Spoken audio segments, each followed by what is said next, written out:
Chapter 932. The plane landed at 3 o'clock in the afternoon. Russell came back from the bathroom wearing a nightcap and sat on the sofa next to Huaishur. He yawned as if he was sleep-deprived. The plane taxied on the runway. The endless yellow of the desert and the silhouette of high-rise buildings could be vaguely seen in the distance. Huaishur was still flipping through the travel brochure, page after page, extremely fast. In the end, he completely skipped it. Casino, casino, and casino. All of them were items that he was not interested in. "What are you doing here?" Huaishur asked. "Are you taking your students to gamble? Isn't it a bit too much to go to the present to spend money?" "Huaishur, Isaac will kill me." Russell shook his head, but suddenly found a new direction and was eager to try. "Why don't you transfer some funds from Donbua? If we win the bet, how about we split it equally?" "Ha ha." Huaishur rolled his eyes and was too lazy to pay attention to him. Las Vegas. Russell propped his chin on his hand and stared at the city that was gradually enlarging outside the window. Logically speaking, I should be explaining to you how this city was built, how it expanded to its current state under the influence of the original sin, how it fell, and how it indulged in a life of debauchery and luxury, but as a teacher, I am really not interested in this. If I have to say it, I can only say that it is so big. It is here, with the thing we want to get back. "What thing?" Huaishur asked. "Money," Russell said, "a lot of money. If you don't know how much it is, then I can only say that it is a lot of money." Huaishur sighed. He really didn't want to ask him how much a lot was. If he said a lot, then a lot. However, as the plane taxied, he gradually realized that something was wrong. The travel brochure slowly closed, and his expression became serious. It was the most famous tourist city in the Americas. It had a huge airport and was the most important transportation hub. It was a place where countless planes took off and landed. So, why couldn't Huaishur sense the presence of any other passengers? "Old man, did you offend someone?" "No, this is a show of sincerity, Huaishur." Russell shook the newspaper and took off the glasses on the bridge of his nose. "The host is here to welcome the guest. Remember to be serious. Don't look like you haven't seen the world." Huaishur was amused. "What have I not seen before?" 10 minutes later, Huaishur was dumbfounded when he saw the empty terminal and the 2 long rows of waiters in suits and leather shoes. "I've never seen such a scene before." At this moment, there was not a single unrelated passenger in the huge airport. All of them had been cleared out. This should have caused a huge uproar, but at this moment there was no abnormality at all. The planes that had already landed were towed to the runway to wait, while the planes that did not land were circling in the sky again and again. The stranded or passing passengers had been cleared out as early as 3 hours ago when Russell and the others boarded the plane. At this moment, in the huge Las Vegas airport, there were only 2 people waiting for their arrival. "Welcome, Mr. Russell, Mr. Huaishur." The white-haired old man held his cane and took the lead to walk forward. He nodded and saluted. "Your arrival brings light to this humble city." Russell shrugged and looked at Huaishur. "See, I told you, it's their good fortune to be here. Why are you being so polite?" The corner of Huaishur's eyes twitched. It was the first time he had seen such a shameless guy. But the old man seemed to fall for this trick, and his attitude became more and more respectful. "Would you like to stay in a hotel first? We have prepared rooms for you in the Star of the Empire." "I'm a little hungry. Let's eat first." Russell casually threw the luggage into his arms. "No problem." The old man picked up the luggage himself and followed behind him. "The 6 3-star chef demons are ready to satisfy all your appetites at any time." "How considerate." Russell laughed. "I feel like I'm just missing 2 beautiful girls to feed me." The old man's expression didn't change.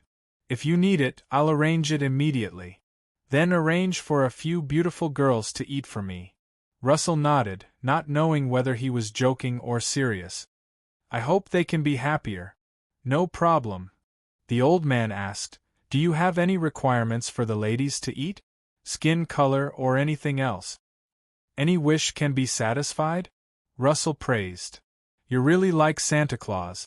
In front of Mr. Russell, how could I dare to take advantage of my seniority? The old man bowed his head. You are our distinguished guest. This is my duty. See, why sure, this is called professionalism. Russell said happily to the young man behind him, We'll satisfy all your needs and make you feel at home. Even if you say to him, Sorry, we plan to burn this city to ashes, he'll tell you, Sorry, that will have to wait for 2 hours because we don't have enough gasoline. Then do you want to burn it? Sure carried his luggage and walked casually behind, ignoring the attentions of the waiter.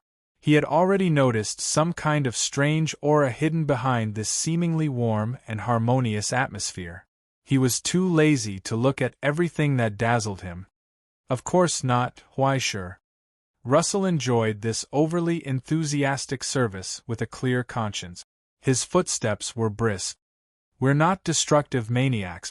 Why should we burst such a beautiful soap bubble? He stared at the city in the distance and whistled. It's a miracle that the bubble can exist for so long. It's not beautiful to insist on the reality. It's better to let it remain as it is. Anyway, it has nothing to do with us, right? Outside the airport, the luxury car that had been waiting for them for a long time had already opened its door to them. Champagne and whiskey lying in ice buckets, and even cigars in the storage cabinet were available without limit. After they started, there was no shaking or turbulence. It was as if they were sitting on a soft sofa and waiting for the servants to serve them delicacies. Now, when the partition was raised, there were only 2 people left in the car. Without any scruples about whether there were any bugs listening in, sure said bluntly, They're afraid of you. Afraid? Russell held his wine glass and shook his head indifferently. They're not afraid of me, sure. I'm an old man who has long passed my own version. What's there to be afraid of? They're just afraid of embarrassment. They're afraid that I'll make some unreasonable requests. They're afraid that everyone will be unhappy and hinder their business and prevent them from making money. Russell sighed in confusion. But they're not afraid of me. Isn't that strange? Sure subconsciously felt his hair stand on end. Hey, you're not really going to cause trouble, are you? Sure felt uneasy. This is the Discovery realm.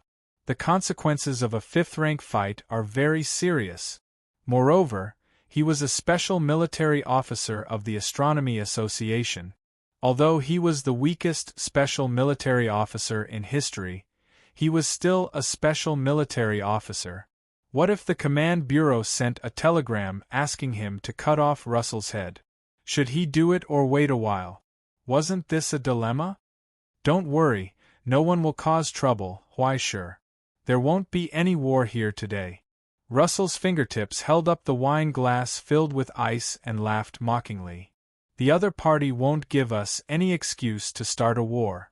No matter how rude we are, they won't get angry. Even if we hit them on the left side of their face, they'll stick out their right side. Although I won't do that. Then what are you going to do? Sure asked straightforwardly. Even if you want to fight or kill, at least give me a warning, right? It'll be convenient for me to act according to your mood, right? Let me think. Russell pondered for a moment and said seriously, Probably to collect debts? Collect debts? Yes, to collect debts, and recover asset. That's about it. Russell glanced at the bustling city outside the window and sighed softly. 70 years ago, the utopia was in chaos. After the fall of Heavenly State, the various departments also fell apart. In the end, even their own existence was cancelled from the Astronomy Association. Now that I think about it, that period of time was really chaotic and turbulent. I don't even know how I survived. Every day, I thought about how to survive until the next day and how to deal with the difficult situation. When I came back to my senses, everything was over. When I looked back, other than a few old friends around me, there was only devastation left. At that time, this desert was still a godforsaken place. This place didn't exist, he said slowly. After the collapse of the utopia, in the chaos, everyone couldn't even take care of themselves. Therefore, some people came up with the idea of embezzling. Embezzling? Huai was stunned. That's right. In the early years, there was a batch of strategic reserves of the utopia here. Although it can't be compared to our sunken old campus, it's actually a very important material reserve point. Then, after some of the keepers heard about the collapse of the utopia, they decided to make more effective use of this wealth. Russell smiled mockingly. So, after a few procedures, the utopia's strategic reserves appeared openly in the black market. After obtaining a large amount of wealth, they didn't stop. Instead, they began to invest and build. In the end, there was this city of desire in front of you, Huai. Now, of the 16 people back then, 6 have died, 4 have lost everything, and the remaining 6 have become the final victors. After so many years, they bid farewell to their unbearable past, built great achievements, and became miracles. They even controlled an entire independent city, joined the American City Alliance, and became a glorious part of it. He turned around and asked softly, "If it were you, how could you be in a good mood when the people of the utopia reappeared in front of you?" "But after so many years, didn't anyone care?" Huai asked. "Didn't you care either? How could a school far away at the border intervene in the current situation, Huai?" Russell shook his head. "Don't be too harsh on your teachers, okay? You have to learn to be more tolerant." To Russell at that time, saving the ivory tower from the turmoil and a school from the waves that swept across the entire territory was already a miracle after sacrificing everything. Perhaps he still had the strength to do more, but in the face of the cold reality, he was already disheartened and unwilling to pay attention to it. In the blink of an eye, so many years had passed. If nothing had happened, he might have remained like this until he died of old age. Speaking of which, you're the one who let me see a turning point in the reconstruction of celestial genealogy. Russell turned around and looked at the student beside him, making Huai feel a little embarrassed. "It's just bringing back the Book of Destiny, and it can't be dismantled. It's not a big deal, right? What's important is the Book of Destiny, Huai." Luo Su smiled and didn't say anything else. He just could not help but recall. When Huai stood in front of him, when the traces of the Book of Destiny appeared in front of him again, how should he describe his feelings at that moment? Joy, fear, jealousy, killing intent, or shame? It was indescribable. When this young man carried a burden that did not belong to him and walked toward him in pursuit of the remnants of the utopia, Russell actually felt a fear that he had never felt before. He had not been defeated by the cruel fate, nor had he been obliterated by the cold world. The smile that was riddled with scars but filled with love and joy for everything was like a mirror. It reflected a completely unrecognizable version of himself. The version of himself who was gradually drowning in the anesthesia of his unrestrained self. At that moment, he understood that perhaps this was the reason why the Book of Destiny did not choose him. The moment he gave up resisting fate, he had already abandoned this fate. However, it did not matter. He no longer cared. He did not have any hatred for this at all. Instead, he was filled with indescribable gratitude. The funny thing was that he had wanted to obtain the approval of the Book of Destiny all his life, but after giving up this dream, he finally understood himself. "You will definitely become someone who far surpasses me, Huai."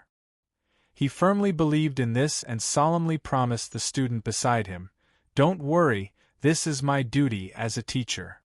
Huai was stunned and suddenly felt a little uneasy when he was looked at with such expectant eyes. He smelled the scent of an arrangement. "Why are you suddenly saying this?" he asked warily. "It's nothing. Don't be afraid." Russell suddenly smiled crookedly, raised his finger, and gestured an insignificant distance. "I just want to increase the difficulty for you a little. The new generation surpasses the old. Perhaps it was an unchanging principle since ancient times for students to surpass their teachers. However, no one said that only the new generation could chase after the new generation while the new generation had to stay put, right? Imagining his future students climbing the steep cliff tiredly with no end in sight, he became more and more delighted. "Let's go, we're here." When the moving vehicle slowly stopped, Russell stood up, patted him on the shoulder, and told him meaningfully, "Get ready," he said, "it'll be your turn soon." Chapter 933. 3 hours ago, in the center of Las Vegas, on the top floor of the Star of the Empire, the largest and most glorious casino hotel in the city. After the elevator opened, a young man with a solemn expression hurried through the corridor and pushed the door open. Behind the door, at the highest point in the city, it was silent. Only the monotonous ticking of the life support equipment echoed in the air. Behind the huge floor-to-ceiling window, the bustling city could be seen clearly. It was as if the blood in the pulse was flowing, right in front of him. However, behind the curtain, on the propped-up hospital bed, between countless cables, there was only a dying old man. The young man subconsciously slowed down and paused for a moment. He tidied up his collar and walked forward. He lowered his head and said, "Father, I'm back." The old man stared out of the window in a daze and suddenly asked, "William, where is he?" 2 hours ago, Russell and the others got on the plane and flew straight to Las Vegas. William lowered his head and calmly reported, "According to your instructions, we've gathered the managers of the 6 families and made preparations." The old man nodded and looked to the side.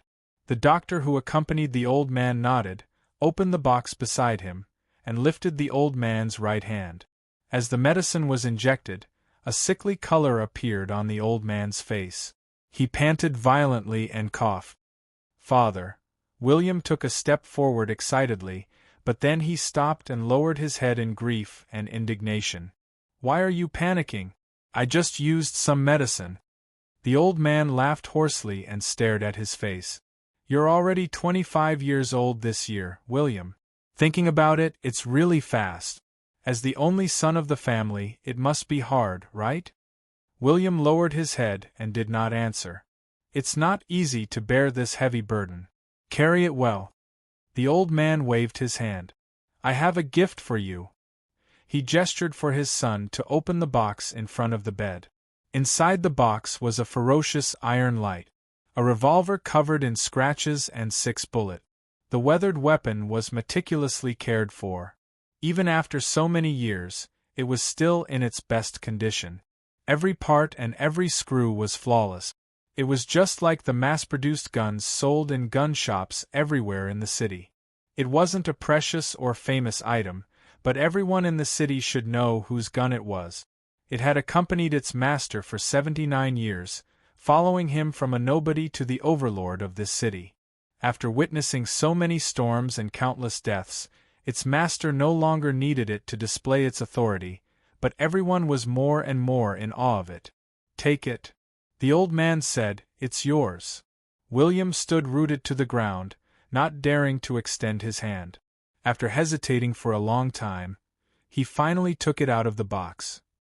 But right after that, his wrist was gripped so tightly that it was like an iron clamp, almost crushing his bones, not allowing him to struggle at all. "Take it with you when we meet later." The old man raised his eyes and stared at his son who was right in front of him. His turbid eyes seemed to be flowing with hot lava, as if he wanted to burn his enemy's soul to ashes. He ordered with a pause between each word. "Remember, William, I will only say these words once." The old man whispered hoarsely, "If I don't give you permission, you can't speak. If anyone else speaks before me, you will use my gun to kill them. If anyone offends my guest, you will use it to kill his wife, parents, brothers, and children. Not even a dog can be left behind.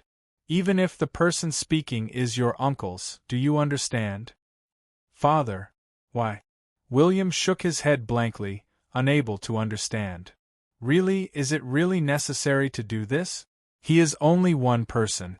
As long as you are willing, We can make him pay any price. We can even ask the heavens. Idiot! The old man roared, his hoarse voice like thunder. Is it your turn to call the shots in my city? It was as if he wanted to brutally tear his eardrums and question his soul. William no longer had the courage to argue or refute.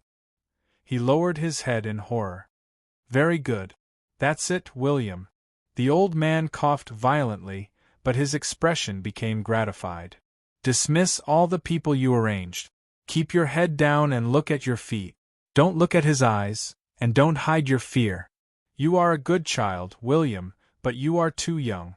You have to listen to me. He slowly let go of his hand, unable to hide his old age and powerlessness. He leaned on the bed. After a long time, William asked helplessly, Father, do you think we have no chance of winning at all? Idiot, what's the use of victory? The old man was amused. If you want to win, can you pay a sufficient price? You want to be the enemy of the world's craziest idealist, an opponent who is not afraid of physical destruction, who is not afraid of sacrifice, who does not care about the tragic consequences. Have you thought about the consequences? In the long silence, William fell into silence. He had nothing to say. Don't worry, Russell will retreat in the face of difficulties, William. The old man whispered hoarsely, One day, you will get everything you deserve. That pair of turbid eyes quietly looked down at the city outside the window. It was like a dying beast staring at its own country. Before that, I won't let anyone take it away. When he got out of the car, Huaisher's body suddenly tensed up for a moment.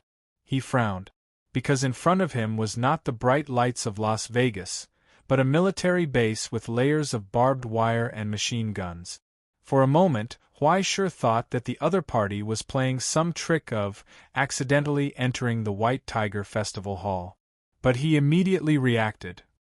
With Russell, this old bastard, there was no old fox who dared to show off his slight skill in front of an expert. Moreover, no matter how much he was underestimated, he was still a special military officer of the Astronomy Association.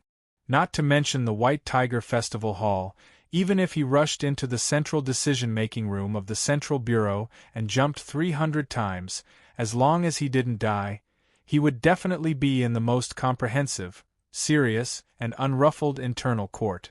As long as there was even the slightest bit of trickery, there would be 800 inspectors on the overhead floor with magnifying glasses to rummage through it to death.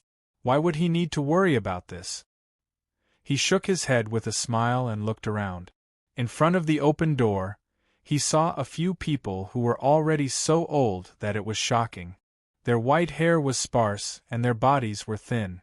Some were holding canes, some were supported by others, and some were sitting in wheelchairs with oxygen masks. It was as if they had been waiting for a long time, but there was no impatience at all. When Huaisher and Russell got out of the car, they took the initiative to welcome them, accompanied by their children and medical staff. Nice to meet you, Mr. Russell. The old man in the wheelchair said in a hoarse voice, I greet you on behalf of the Las Vegas Business Alliance. How should I address you? Russell lowered his head and asked. Douglas. The old man suppressed the urge to cough and said, Just call me Douglas. Okay, Douglas. Russell nodded, looked past the wheelchair in front of him, and looked around. Does Las Vegas use a military base to receive guests? If you're here as a guest, we'll definitely welcome you with open arms. All of Las Vegas will be your friends, and you'll be treated with the utmost respect wherever you go. If anyone dares to offend you, they'll become everyone's enemy. I can guarantee that. Douglas panted and asked hoarsely, But you didn't come for this, did you? I believe that being open and honest is a good thing for both of us. Russell raised his eyebrows slightly. He didn't expect the other party to be so frank. But soon, he was puzzled again. If you want to be enemies, just relying on this base in front of you isn't enough, right? He said, with your wealth, you should be able to hire at least 4 or 5 fifth-order soldiers. You might even be able to buy Tyr, your natural enemy, to fight for you. Haha, you must be joking. For someone like you, these people in front of you are nothing. Douglas laughed self-deprecatingly. Please rest assured. No matter what, we will not be disrespectful or rude to you today. He patted the armrest of the wheelchair and signaled the attendant behind him to turn around and walk to the front. Please follow me. In front of him, the gates of the military base were opened layer by layer. Countless defenses were withdrawn from the center, and the gate was wide open. After walking in, Huaisher realized that this was not an ordinary base at all. On both sides of the long runway, in the open hangars, there were rows of fighter jets being repaired. Across the bustling military training ground, he could also see the missile launch site in the distance, and they were going deep underground. Riding in a vehicle, they passed through a deep tunnel. After traveling down for an unknown amount of time, a huge door appeared under the fortifications that could withstand a nuclear attack. In front of the metal door, Douglas panted weakly in his wheelchair and raised his finger. Very quickly, a subordinate walked forward and entered the password, verifying the iris, fingerprint, and origin substance. Once the 3 layers of encryption were removed, the door opened with a bang. Countless cold spotlights shone down from the ceiling, causing the resplendent golden light to sweep out like a flood. Huaisher's eyes were stung by the dazzling golden light, and he couldn't help but squint his eyes. He sucked in a breath of cold air. A sea of gold. This was a sea of gold, through and through. Countless trapezoidal gold bars were piled up into small mountains, towering in the underground warehouse, reflecting a brilliant light that made one's soul tremble. There were no cumbersome diamonds, nor were there any lie-like bonds. What was gathered here was the currency that humans had used since ancient times. This was a terrifying amount of wealth that could be compared to national reserves. Chapter 934. No matter who it was, when money appeared in front of their eyes on such a terrifying scale, it was inevitable that they would be stunned for a moment, as well as an instinctive impulse. In the silence, Huaisher's face was as calm as water, and there was no expression on his face. He was not moved at all. But secretly, he could not help but think quickly. He had already begun to calculate how to break through the defense and security on the ground, how many people and what kind of tools would be needed to successfully take away such an unjust amount of dung, how to plan, how to gather people, how to find the weakness of the defense, how to enter and exit under the nose of the American army, and finally how to launder and divide the loot. By the time he pulled back his thoughts from the slippery slope, he had already missed the opportunity to express himself. Instead, it was Russell who whistled. He did not hide his admiration at all, and he sighed with emotion from the bottom of his heart. Is this the financial power of Las Vegas? It's really spectacular. By the way, how much is this? He turned around and asked. A total of 1,300 tons of gold, 210 tons of source crystals, and 400 tons of pure gold. In addition, there's also a key to the vault of the Bank of America here. All the relics of the border that flowed out of the black market back then are here. On the wheelchair, Douglas reached out and took a box from his subordinate's hand. He presented it with both hands. I know why you're here, Mr. Russell. We have no intention of arguing about what happened back then, but we're willing to pay the price for it. He said, We'll pay you back double. Just like that, he lowered his head, raised his hands high, and respectfully presented the assets and price that he had taken away back then. As long as you're willing to nod your head, at this moment, here, everything will belong to you. And Las Vegas will be your friend forever. In any dispute, if you appear on the opposite side, we'll retreat and never be your enemy. Russell smiled. He lowered his head, looked at the box, and flicked the ash off his cigarette. But he did not take it.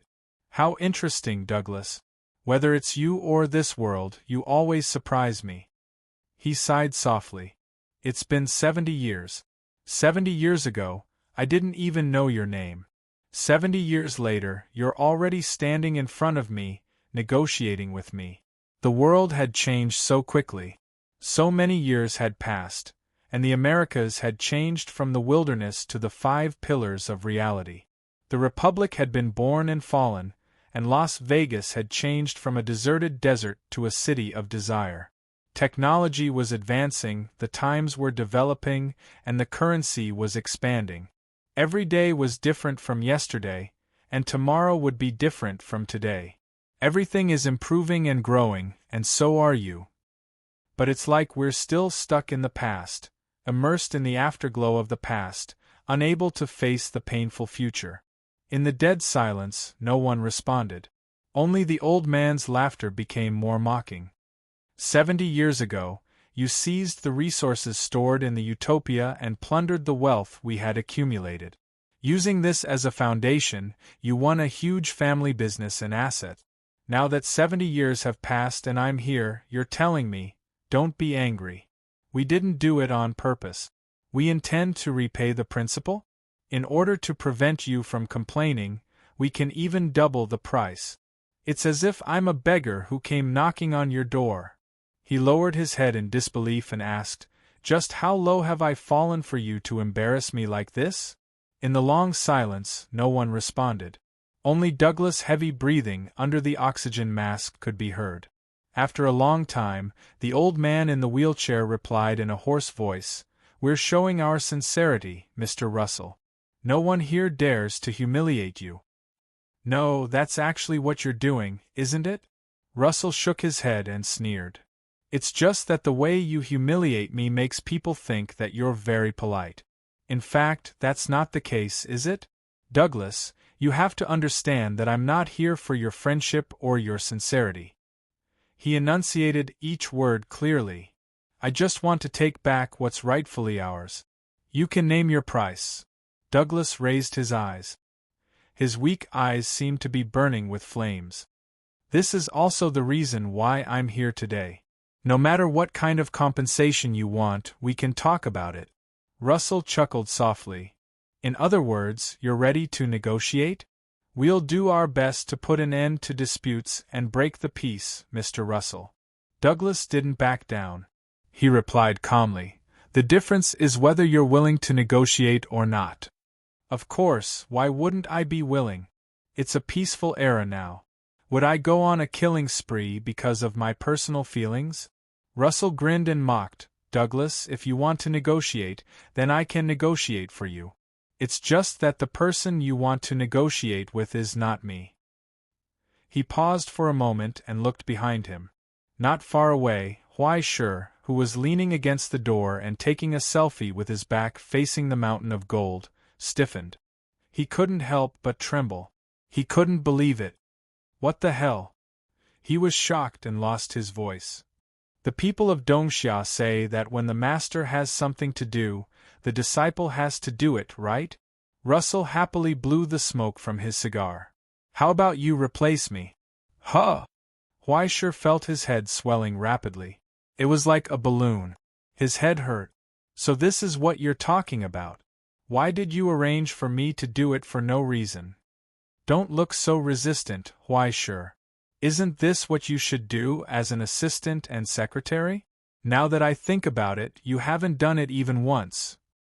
It's really a little dereliction of duty." Russell proposed excitedly. "Since we happen to meet this time, I'll leave it to you." As if he had finally remembered his duty as a teacher, Russell looked as if he didn't mind the trouble, egging him on like a devil. "It just so happens that I, as a teacher, can use some martial arts. Let's treat it as a social practice class. How about it? It's so troublesome to argue with both sides." Huaishur shook his head decisively. If he had the time, he might as well do a talent show. "Forget it, I'm not good at this kind of superficial work. That's the work for the subordinates. They don't have the responsibility and ability to bear the consequences, so they can only do it piecemeal and haggle over every penny to deduct a few cents of profit. It's like buying cabbage and cutting the price." Russell shook his head and said seriously, "But what I'm going to teach you is not this, and it won't be so troublesome. It will be more direct and preserve the dignity of both sides. At the same time, it will be more straightforward and straightforward. As a leader, how to express your attitude correctly is part of your duty. You should start learning, Huaisher. As he said that, he spread his hands and suggested, "Let's start now, how about it?" In the silence, the corner of Huaisher's eyes twitched for a long time. He sighed helplessly. Everything had been arranged. What else could he do? Huaisher nodded slightly. In a moment of trance, he realized that he was in the middle of a golden mountain, surrounded by countless gold. Even the long table and chair in front of him were made of metal that could redeem souls. In the magnificent and solemn treasury, both sides of the long table were divided into two sides. Huaisher sat at the front, feeling a little strange as he adapted to the feeling of being in the limelight. On the golden recliner behind him, Russell raised his hand, crushed the cigar in his hand, and began to talk about the first key point of today's lesson. First of all, before the negotiation begins, you need to explain to the other party the purpose of your visit. He asked the student in front of him, as if he was teaching a child how to solve a problem step by step. Huaisher, what is our purpose? Recover assets? Huaisher was a little uncertain. It's too general. You need to set a scope and goal, and you need to draw a bottom line for yourself. Russell reminded him, what can you fight for, and what can you give up? Only when you understand these can you not be led by the nose by the other party. How do I set this? Huaisher was confused. Russell waved his hand indifferently, not caring at all. Think about it yourself. You have to try. Return it 10 times. Ha ha ha ha. Russell laughed. You are really easy to deal with, Huaisher. The price is too low. If we do this, we will definitely be regarded as country bumpkins. Huaisher thought for a moment and asked seriously, what if our purpose is to take everything away? You can try. Russell held his chin, full of expectation. Maybe it will work. On the opposite side of the long table, Douglas was expressionless, but behind him, the representatives of the Casino Alliance were already livid. How could they still not understand? Russell didn't care about the result of the negotiation at all. This old thing, treating this place as a kindergarten, treating power as a toy, putting it in the hands of a child and admiring the way he wielded power. He was just here to bring the students to class. And they were the cheap models hanging on Russell's blackboard, the flasks and measuring cups in chemistry class, and the teaching tools used to explain theorems. Enough.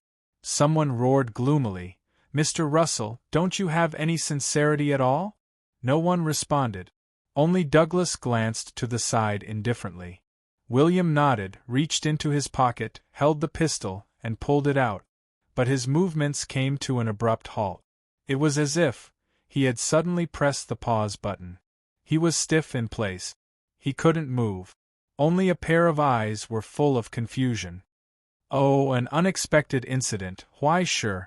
Someone is here to mess things up. Russell sighed. In fact, unexpected situations often occur in negotiations. For example, the other party can't suppress internal differences, causing someone to deliberately create an accident with the intention of affecting the process and result of the negotiation. He paused, like a teacher asking a question, and asked Huaisher, if it were you, what would you do? It's me? Huaisher asked. Yes, it's you. You're the one in charge now, Huaisher. Don't care about my opinion. Whether it succeeds or fails, it's just a practical assessment, and it's the kind of learning and applying. Russell said patiently, you can do whatever you want. It doesn't matter. Huaisher thought for a moment and shrugged. To be honest, I don't like idiots who pretend to be stupid and muddy the waters. He said, I'll chop off his head. Too violent, Huaisher. Lacking grace and bearing.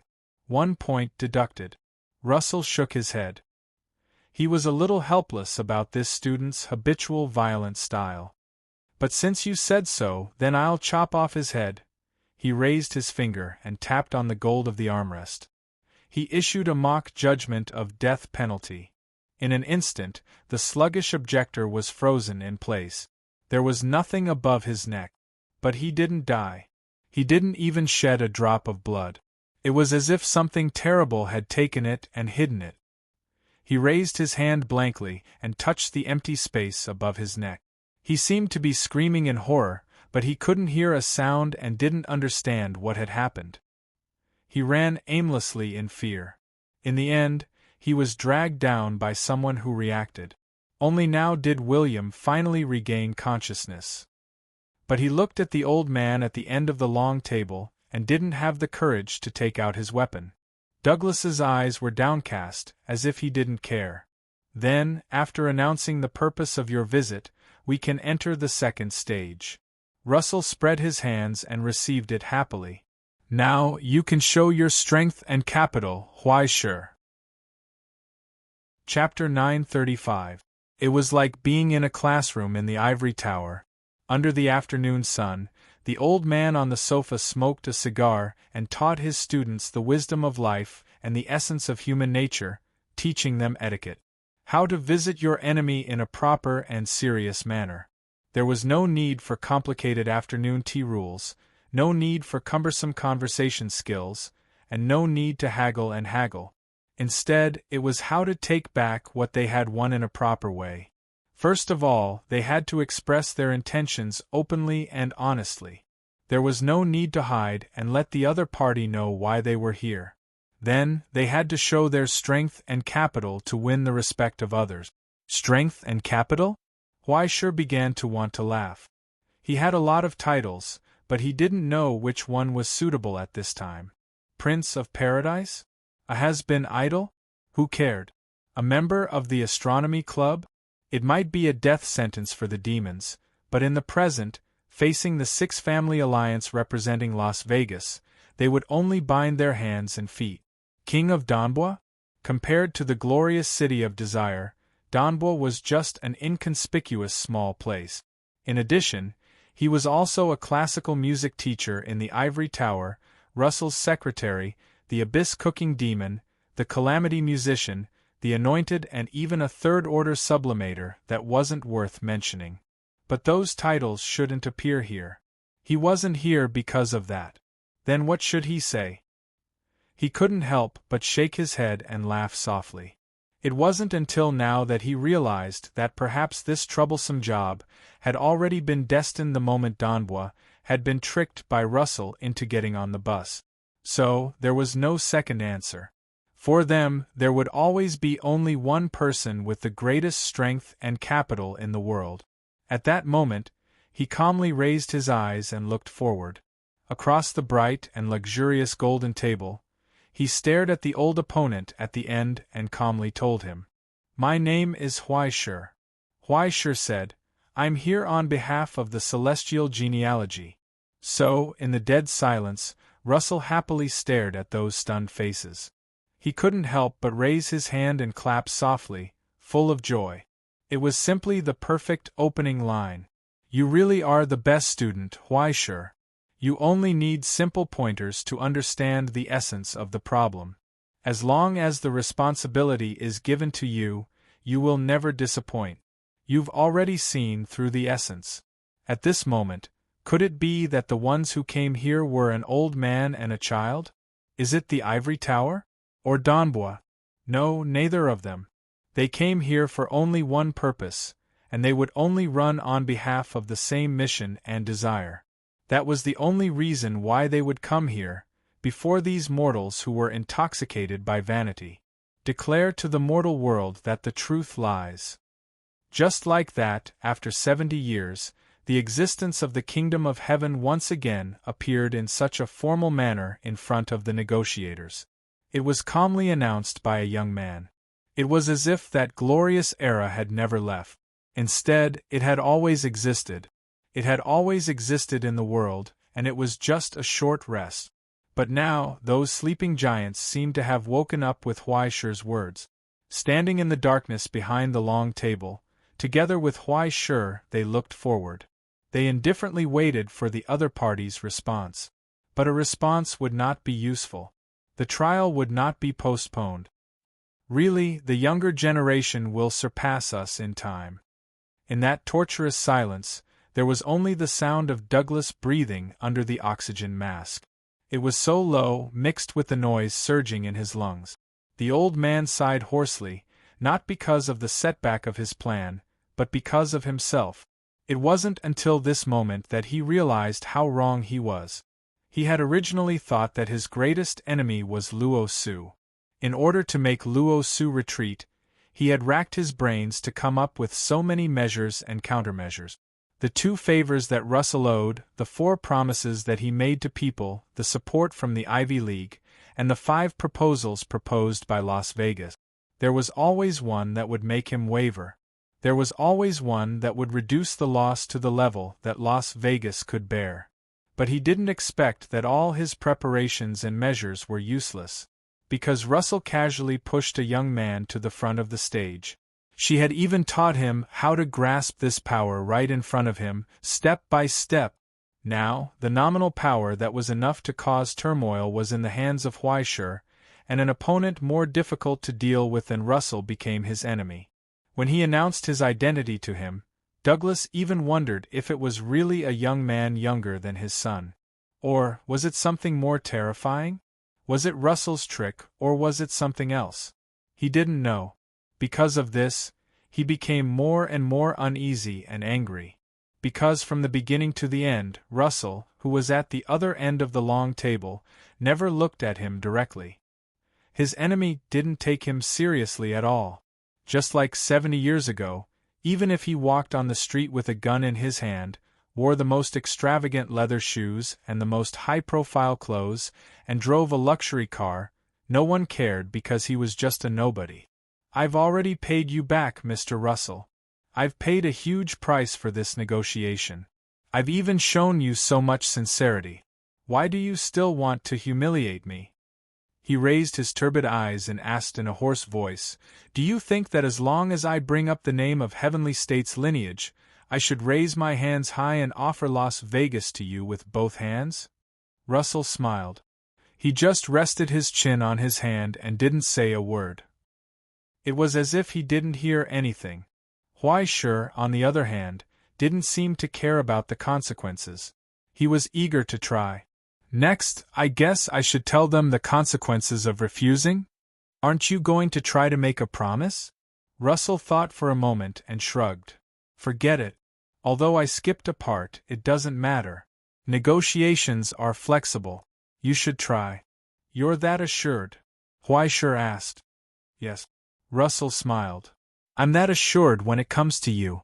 Huaishur thought for a moment and asked, "So, it's settled?" "It's settled." Russell nodded, not caring at all. He casually pushed everything to the gambling table. They had a tacit understanding. But everyone only felt that it was ridiculous. It was hard to understand. There must be something wrong with this old thing's brain. How could a normal person have such a negotiation method?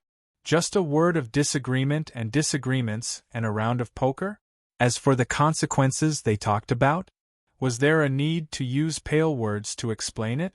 One was one of the few level 5 sublimators in the entire territory, the ruler of the Ivory Tower. After the fall of the Kingdom of Heaven, he held on to the last bit of foundation and even began to try to revive it. The other was a disaster sword who had a lot of blood debts since his debut. He had outstanding meritorious deeds and mountains of corpses behind him. He was the favorite of the Astronomical Society and a special military officer who was known as the strongest tool in history. One dared to think and the other dared to do. One dared to teach and the other dared to learn. When the golden wind and the jade dew met, it was better than countless things in the human world. When these 2 lunatics got together, was there anything they did not dare to do? An old man and a brat who was not even 20 years old came here empty-handed, and then opened their big mouths to the rulers here. They wanted to swallow everything and leave nothing behind. They would not compromise for anything. This was not a negotiation at all, but a naked declaration of war. If they could not achieve their goal, they would use all means, and even an all-out war between the 2 sides. Don't you people of the Utopia speak reason at all? At the other end of the long table, Douglas gasped hoarsely, his eyes widened in anger, and his sharp voice was so loud. We have made our greatest efforts and sacrifices for peace. But do you really think that we are weak and can be bullied? Las Vegas is not afraid of war, both of you. He retorted hoarsely, we will never sit still and wait for death. This city is our blood, sweat, and tears, and we will never take half a step back. You can give it a try. If you want to fight to the death, then so be it. Even if we have to bleed to the last drop of blood and spend the last cent of our savings, we will never bow our heads. Why do you have to be so pitiful, old man? Huaishur laughed and did not even bother to lift his eyelids. It's as if we asked for your opinion from the beginning, as if you weren't talking to yourself from the beginning. Today, you bowed your head not to pay for the mistakes of the past, but to protect everything you have now. He said, I have seen many people like you. In Dongxia we call such people deadbeat. They rely on their relationships and connections to occupy things that do not belong to them. They despise the law, belittle the efforts and dignity of others, and think that they have mastered the rules of this world, but they are not. If one day the hammer falls, they will become incomparably humble and pitiful again. They will have sincerity and restraint, and they will begin to yearn for peace again. It's as if all this is not what they should bear. Thus, looking at his livid face, Huaishur told him coldly, the reason why you admit your mistakes is just to avoid losses. You say you are sincere, but in fact you only think about yourself. You took us to the military base in America and gave us some prepared leftovers so that we, the uninvited guests, would leave quickly. You think you are showing your sincerity. However, from the beginning until now, I have not even heard a word of sorry from your mouth. However, now that things have come to this, you actually say that we are unreasonable? Huaishur shook his head and laughed. For so many years, the truth has been there, but no one has said it. Now that we've brought it here, has it suddenly become precious? If you want reason, Mr. Douglas, I will give you reason. Huaishur told him coldly, together with war. Chapter 936. He did not leave any room for negotiation, nor did he give the old man who was pretending to be in a sorry state any room for negotiation. When Huaishur sat at the negotiating table, no, earlier than that. When the old man in front of him thought that he had offered his sincerity, when Russell got off the plane with Huaishur and came to this city, all of this was destined. Whether his attitude was bad, polite, or gentle, there would be no difference in what happened next. There were only two choices left for the other party. Yes or no. This represented the fundamental position of the ivory tower as the orthodox inheritance of the Utopia. At the same time, it was also the crucial first step in the reconstruction of celestial genealogy. If they encountered a setback here, then what happened next would simply be a joke. It was just like if Huaishur did not sell the first step for the ivory tower in the present, everything else would not exist. Rome, the Russian Federation, Eastern Xia, Egypt, and even the Americas. The P5, the 5 major genealogies, the whole world, and even the remnants of the Utopia were all watching their actions. They held the chips in their hands, witnessing their actions. Was there a need to rebuild celestial genealogy when they could not even deal with a deadbeat from Las Vegas? Wouldn't it be better to go back, wash up, and sleep early? It was absolutely impossible to retreat. There was only one choice left for Huaishur, and that was to win. He had to win. He had to win beautifully, so that no one could say anything about it. Otherwise, no matter how much money he got, it would just be the travel expenses for the loser to go home. Russell, on the other hand, was not afraid at all. He did not seem to be worried at all. He just sat by the side and quietly enjoyed his performance. He was full of confidence and anticipation. In the silence, only Douglas' hoarse breathing could be heard. It seems that the ivory tower wants to start with us first? He seemed to have finally figured everything out and could not help but sneer. Aren't you afraid of breaking your teeth? Huaishur grinned. It was unknown if he was mocking or simply wanted to show off his neat and white teeth. It's not the ivory tower. It's celestial genealogy. Las Vegas will never be trampled on by others, then rise up and resist. Huaishur solemnly suggested. Mobilize your connections, squander your money, hire your troops, recruit your lackeys, prepare your troops and horses, and rest on your spears for the dawn of the day. Before that happens, close your cities, close your shops, and stop your businesses. Tell every resident here what they're going to face, and tell everyone who comes here what's going to happen. Destroy everything you have before we take it from you? Huaishur chuckled softly. This is also a kind of mutual destruction. It was just like the bubble that Russell had once mocked. Even though Huaishur longed for prosperity and prosperity from the bottom of his heart, he had never thought that Donbul would become like this. Casinos, erotic services, luxury goods, insatiable desires and never enough money, this was not a city, but a giant adult amusement park, a dream factory built to satisfy human desires. Relying on its unique position and the unprecedented opportunity to build the city of desire, from the very beginning, it was not a place that could make people feel like they belonged. It was too easy to destroy this city. It was so easy that there was no need for a war at all. It only needed a signal of the coming war. No other external forces were used, and no soldiers were needed. This city gathered because of desire would also collapse because of desire. Indeed, in the present situation, it was difficult to use the ivory tower. But when Huaishur pushed them to the edge of the cliff, they would understand that once the war began, regardless of success or failure, they had already lost. Even if they had abundant financial resources, even if they had many treasures. It seems that you understand this better than I do, don't you? Huaishur stared at the old man and the people behind him. You are not willing to bear the consequences, nor are you willing to face the outcome. You can't pay the accounts you once owed, and you can't face the tragic outcome. Because of the combination of wealth and interests, you think you are allies, but in fact, you are just grasshoppers tied to the same rope. As soon as the flame starts to ignite, you will drag the burned rope and go your separate ways. Russell is not willing to negotiate with you because this negotiation has not had any problems from the beginning.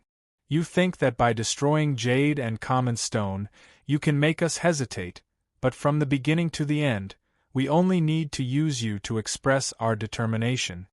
He finally paused for a moment and told them.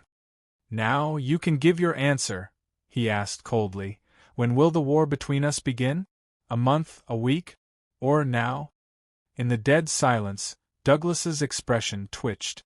After a long time, he seemed to have finally made up his mind. He closed his eyes. There will be no war, Huaishur. When the door opened with a bang, a familiar voice sounded. As long as America still exists. At that moment, Douglas's tense body relaxed, and he let out a long breath. Russell tilted his head and lit his third cigar of the day. He was not surprised by the unfolding in front of him at all. Instead, he had expected it. After all, there was no reason in the world that would dare to let them repeatedly jump at the door. Only Huaishur's expression froze. The look in his eyes was indescribably complicated. After a long time, he rubbed his eyebrows and sighed softly. "Long time no see, Liz," he said. "How have you been?" The girl walked into the vault with an indifferent expression. She was wearing a red coat that represented noble blood. As if she was patrolling her own territory, she looked down at everything in front of her arrogantly. "I'm fine," she said from the bottom of her heart. "But I hope you're not. Things are unpredictable, aren't they?" Huaishur shrugged and turned to glare at Russell. He suspected that this was also within the old bastard's expectations. However, Russell turned into a polar bear again. He looked innocent, as if he didn't know what he was talking about, which made him gnash his teeth in anger.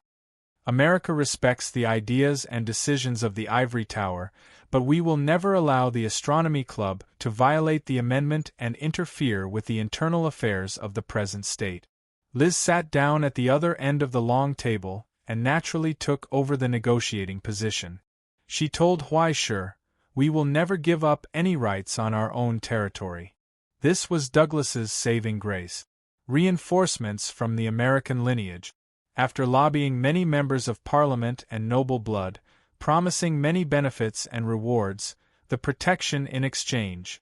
By chance, they had invited the person Huaishur didn't want to face the most. This was the worst result. Under Liz's cold and threatening gaze, Huaishur guiltily averted her gaze. He bowed his head to the victim. However, before Douglas had time to rejoice at Huaishur's weak performance, he heard the voice on the other side. "We're old acquaintances, and we've been through so much together. Don't you want to avoid it because of the benefits?" In an instant, the old man's smile froze on his face. He turned to look at Liz beside him in shock, and then looked at Huaishur's helpless expression. The more he looked, the more he felt that something was wrong. The scumbag's eyes were honest with guilt, and the serious expression of recognition with resentment. These two people, it seemed, maybe, there was something wrong? Avoid it? Liz sneered. Huaishur, do you still need to avoid it? I have a conscience. I still have to avoid it when it's necessary. Huaishur sighed and spread his hands. I'm begging for mercy. Can we talk to someone else? In your dreams. Liz leaned on the chair and looked up at him. Do you want to change your head? I recommend you to a hospital run by a Skinner. They're skilled. In 5 minutes your head can be turned into a wine glass, the kind with goblet. That good?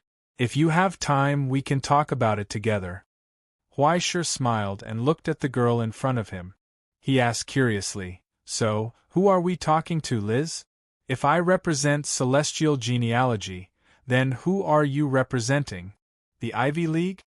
He paused and said teasingly, or the American genealogy? As a noble of American blood, I've been given full authority to deal with this matter, Liz said calmly. What I say is equivalent to what the American genealogy says. Don't you think this is a coincidence? Huaishur spread his hands and shrugged. He glanced at Russell behind him meaningfully. Old bastard, do you look familiar? Why are everyone's ideas and routines the same these days? You don't even care about such a big matter, and you want to find an agent? Just like that, you casually handed over the task of establishing the future relationship between the American genealogy and celestial genealogy to the two new generations. You're too careless. Russell was still in a state of excitement. He smoked, drank beer, and even took a bucket of popcorn from somewhere. He was already in a state of excitement. It was as if he was watching a show and didn't mind the drama. Fight, fight. He really couldn't count on this old guy. Huaishur shook his head and sighed. He said to Liz, In that case, it seems that I can talk to someone higher up than you. There's no higher up, Huaishur, Liz retorted indifferently. The only one who will talk to you is me. No, there is. Huaishur shrugged and held up the lit screen of his phone with his fingers. On the screen, a phone number was spinning with Huaishur's fingertip. He said, For me, there's a more suitable one. Liz's expression froze and immediately became colder. Because at the top of the number page, a young face was smiling proudly through the screen. How's your uncle, Mr. Izzy? Huaishur asked with concern. We're old acquaintances. Speaking of which, I didn't expect that the high priest of the living god, Mamakiria, would condescend to become my friend. You see, Liz, we always have some fate in strange places. Then I'll have to disappoint you, Huaishur, Liz mocked. Liz said mockingly, Although my uncle likes to mess around, he can't do anything when it comes to such a big matter. But he's easy to talk to. Huaishur spread his hands and sighed. That's the difference, Liz. Since I'm talking to the American genealogy, why don't I talk to Mr. Izzy? Even if it's a success or failure, the friendship between the two of us will improve. He paused and smiled mischievously. But, if it's the other way around, I'm afraid you won't feel good, right? Chapter 937. For a moment, Liz's eyes became colder and colder. As the one who had been given full authority, if Huaishur bypassed her and directly reached an agreement with Izzy, no matter what the outcome was, her position would probably be very awkward. The simplest thing was that it was difficult to get rid of the label of incompetence. Even if Izzy Hector was her uncle and would not embarrass her, who knew what her uncle would do when he lost his mind? After all, Mamakiria was very indulgent of her high priestess. The noble goddess, who was known as the doting mother, liked to raise the children she liked the most. She could be said to be a crazy person, and those who were valued by her, without exception, were almost all rare heroes and villains that were hard to come by in 100 years. Otherwise, there would not be a weirdo like Izzy. What was worse was that what if Mamakiria felt that Huaishur had a promising future and wanted to train him? When this adoptive mother of the American genealogy sided with an outsider, all the children would be a little overwhelmed. Liz frowned and asked solemnly, "Are you threatening me, Huaishur? You know, I've always respected you." "Okay, sorry, I can understand your unpleasant impression of me. In fact, I really want to apologize to you, and it's not a problem to retreat. But it's a pity that I'm not the only one." Huaishur raised his hands in surrender, thought for a moment, and proposed seriously, "How about this? I've decided to increase the loan amount from the Bank of America for the second phase of Donba's construction, and I'll give priority to your Rongguan group during the bidding. How about that? I've been wanting to build a luxury hotel in the city center for a long time." "Is this your price?" Liz could not help but laugh. Perhaps this might be a huge etiquette for ordinary people, but for the American genealogy, it was not worth mentioning at all. "Not for the American genealogy, just for you," Huaishur replied solemnly. "No matter what you think, I think I have to apologize to you before we officially start. You can accept it. Well, the old debt between you and me will be settled separately. How about it?" Liz was stunned. "Wow, your name is in my city? Sounds great." Outside the negotiation table, the hidden projection of the feathered serpent chuckled softly. She lamented to Russell beside her. Where did he learn such an extravagant way of apologizing? "I didn't teach him that." White Bear, who was holding a beer, shrugged innocently. "It's probably the nature of scumbags. I learned it all by myself. But it was done beautifully, wasn't it?" Feathered Snake clicked her tongue and sighed. After he expressed his stance, he seized his opponent's weakness to test the pressure. At the same time, he took the initiative to make up for it to prevent his opponent from using it as a pretext to make a fuss. "If I were a normal girl, I would forgive him even if he cheated on me behind my back, haha. Don't look at everyone like a schemer, okay?" Russell sighed. "I think he might just want to apologize. That's the trickiest part, Russell." Feathered Snake shook her head and lamented. If it was just a simple trick or a negotiation strategy, who would be easily moved by someone with a firm stance. But it's this kind of undisguised kindness and sincerity that makes people feel afraid. It's like the kind of person who is very good to everyone and is very gentle to everyone. He clearly doesn't do it on purpose, but he will give people the illusion that he is special. Such pure kindness, such a sincere attitude, coupled with such a terrifying charisma, from a certain point of view, it was simply dangerous to the extreme. For people who were experienced in the ways of the world, indifferent attitudes and vicious conspiracies were not rare. In this cold world, this was the norm. Therefore, everyone was used to haggling over the smallest details and scheming against each other. And that kind of kindness was like a strong poison. It would make people unknowingly let down their guard and easily open the sealed door, making them fall into a passive state. Even if it could not solve the problem fundamentally. But there were many things that could be discussed once the discussion started. Letting Liz preside over the negotiation was precisely the most disadvantageous thing for her. The more familiar people were with Huaishur, the more they should be able to understand the nature of this guy. Anyone who had never dealt with Huaishur before would probably not fall for his trick. "You're also a bad guy." Russell glanced at her from the corner of his eyes. "We're the same, aren't we?" Feathered Snake shook her head indifferently. "I just threw the work of American genealogy to my subordinates, but you bet the debut of celestial genealogy on the students. In terms of courage, I'm not as good as you. Why would a rich man with a big business compete with a poor homeless man in courage?" Russell chuckled softly and looked at the negotiation table. "Since the chips have been placed, it's up to the children next. Whether it succeeds or not, we can always look forward to the future, right?" "The future?" Feathered Snake sighed softly and said no more. On the negotiation table, Huaishur probed again. "Now it seems that we can start the next stage of the negotiation?" "What? Are you going to name your price and promise your conditions?" Liz seemed to have already understood the process that Russell taught her and was not moved. "What price do you have to make the American genealogy waiver? Huaishur, don't overestimate yourself." "Don't worry, I always know what I'm worth." Huaishur smiled and suddenly asked, "I heard that the Ivy League seems to be working on something called the solar ephemeris these years." As soon as he finished speaking, the entire vault was dead silent. Not only Huaishur, but even Douglas felt the chill from Liz's body and that faintly discernible, killing intent.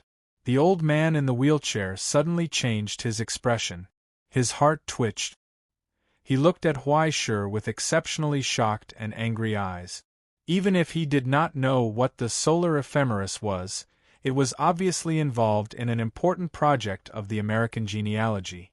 It was definitely a secret of secrets. It was obvious that what Huaishur said was not something that fence-sitters like them could hear. Talking about this in front of them was tantamount to putting a knife to their necks. No matter what the consequences were, they were afraid that all of them would have to pay a heavy price. "Do you people from the celestial genealogy have no morals at all?" he said with a trembling voice. "Your Highness, I request to withdraw." "There's no need, Mr. Douglas." Liz glanced at him and said expressionlessly, "Later, just cooperate with the Ivy League to do a memory screening. I only hope that you know how precious my pity is." It was true that, as Huaishur said, the solar ephemeris was a huge project that the Ivy League had been slowly carrying out in secret over the years. In essence, it involved a major secret of the American genealogy and a huge exploration of future strategic plans. It was impossible to make such a huge project completely airtight, but rumors were only limited to the top of the P5 and the high-level members of the Astronomy Association. Just like the location of the Dragon Vein in Dongxia, the location of the Holy Coffin in the Russian Federation, the land of the wolf's blood in Rome, and the secret tombs of the Egyptian pharaohs, not to mention knowing the content, if one was not qualified enough, even hearing the name would be sentenced to life imprisonment or even physical destruction. In this regard, the smiling guy on the opposite side was completely clear. He simply didn't like this old man and wanted to torment them a little. But Liz did not intend to let him have his way. "Huaishur, I admire the Ivory Tower's intelligence channels, but this is not something that can be casually discussed." Liz warned word by word, "You have to understand what you are saying. Then let's talk about something that can be said." Huaishur propped up his chin and happily changed the topic. "For example, the immortal machine that you took away from the Twilight Village?" He had personally participated in the entire process of the Twilight Village's closure. How could he not know what the Ivy League had done and what they had taken away? It was just that after destroying the Eternal Core, he was too lazy to pursue those details. Moreover, he was not worried that the Ivy League would abuse such technology. Behind the American genealogy stood 1.5 living God. God knew how many hells belonged to them in the dark. Mutants, which could be seen everywhere, did not have any psychological pressure to consume them. Only an idiot would experiment on a living person. In this regard, he had already inferred after communicating with the Grand Master Mikhail. The Ivy League most likely wanted to crack these technologies and apply them on the solar ephemeris. But the Grand Master was also confused about the solar ephemeris. He only guessed based on the clues over a long period of time that it was most likely a strategic hell weapon of the American genealogy. If it could be combined with an energy device like the Immortal Machine, it would certainly be of great benefit, right? Don't worry, I'm not interested in that kind of thing, and I don't intend to get it back from the Americans. Don't look at me like this, there are still people in the Continuation Academy who owe me a favor. Huaisher knocked on the table and continued, but you must have a headache, right? There's no progress in reverse cracking or anything. Although the art of forging and alchemy are of the same level, the Immortal Machine is highly linked to the Eternal Core, and it's not so easy to deal with. When he smiled, his expression was particularly gloating. As the only forger in the present realm, Huaisher knew all too well. The Immortal Machine was indeed unable to bring true immortality. It only transformed the user into an eternity of suffering, unable to escape from the sludge. But in essence, this was the technology of turning a solidified soul into a source battery. It was a renewable and pollution-free energy source. It definitely involved more than the technology of one forger king. Not to mention how difficult it was to reproduce all this without the cooperation of the Sunmaker. It's been so long. How much have you grasped? Huaisher guessed. 10%? 20%? No, with the Ivy League's technical ability, it should be about 70%, right? He paused for a moment and said solemnly, "Please tell the researchers that they've reached the limits of alchemy simulation and understanding so quickly. As expected of the Ivy League. Unfortunately, the next step is not in the field of alchemy. That was the great crystallization of the forgers. It would not be easy to replicate it," Liz retorted indifferently. "We can solve it." "Yes, definitely. Nothing in the world is difficult. I'm afraid it's cost-effective. But are you willing to invest so many resources to gamble on the results? In fact, as long as there's a Grand Master in the right field, it's not a problem at all. But which Grand Master would be willing to change his research direction for this kind of thing and then spend more than 40 years to study it again? Especially since there were 2 Grand Masters missing recently. They were simply short of manpower. No matter how big the American genealogy was, it was impossible for them to squander and use up Grand Masters like tools like the Ascendants for this kind of thing. So, at this time, a kind-hearted person who was passing by and happened to be the only forger in the world made a suggestion. Huaisher smiled, revealing 8 perfect and shining teeth. "Do you need help?" Instantly, Douglas's expression changed, and he opened his mouth to speak. But the invisible pressure in the air pressed down on his declining consciousness, making it difficult for him to make a sound. Only his heart was ice-cold. Chapter 938. Liz glanced at Huaisher and suddenly asked, "What, is the Sunmaker behind you bound by fate and willing to join the American lineage? Or are you planning to change your allegiance? If that's the case, I don't mind helping you write a report." "You're already bargaining?" Huaisher spread his hands regretfully. "Sorry, don't even think about the Sunmaker. I'm quite comfortable in the ivory tower. Sending an employee like me out may be the limit of what the boss can accept. If you know too many corporate secrets and want to change jobs, you'll be hunted down by the espionage eradication team. Let's take a step back. How about I give you a complete set of secret manuals and guides? The kind that you can easily clear the level by following the instructions? Then it seems that you can't make all the decisions," Liz mocked. Liz mocked before suddenly saying, 60 blacksmiths, we will provide you with apprentice alchemists. You only need to train them into blacksmiths, you don't need to win the rest. Isn't there an archive of Sunmaker's techniques in the Astronomy Society? Huaisher asked. Can't you just read that? If reading books is useful, what do we need teachers for? Liz asked. Besides, don't tell me you think that others can't see that you're hiding something? Huaishur shook his head. Look at what you're saying. I've already given you the foundation and information for free. There's no reason for me to hand over my unique application techniques, right? Also, 60 is too many. What's the use of having so many? If you want to focus on training, 10 is enough. This isn't a market haggling, Huaishur. Liz had no intention of backing down.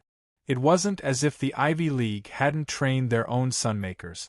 Benefiting from the excellent potential that Huaishur had shown, everyone had more or less arranged for some people to study him.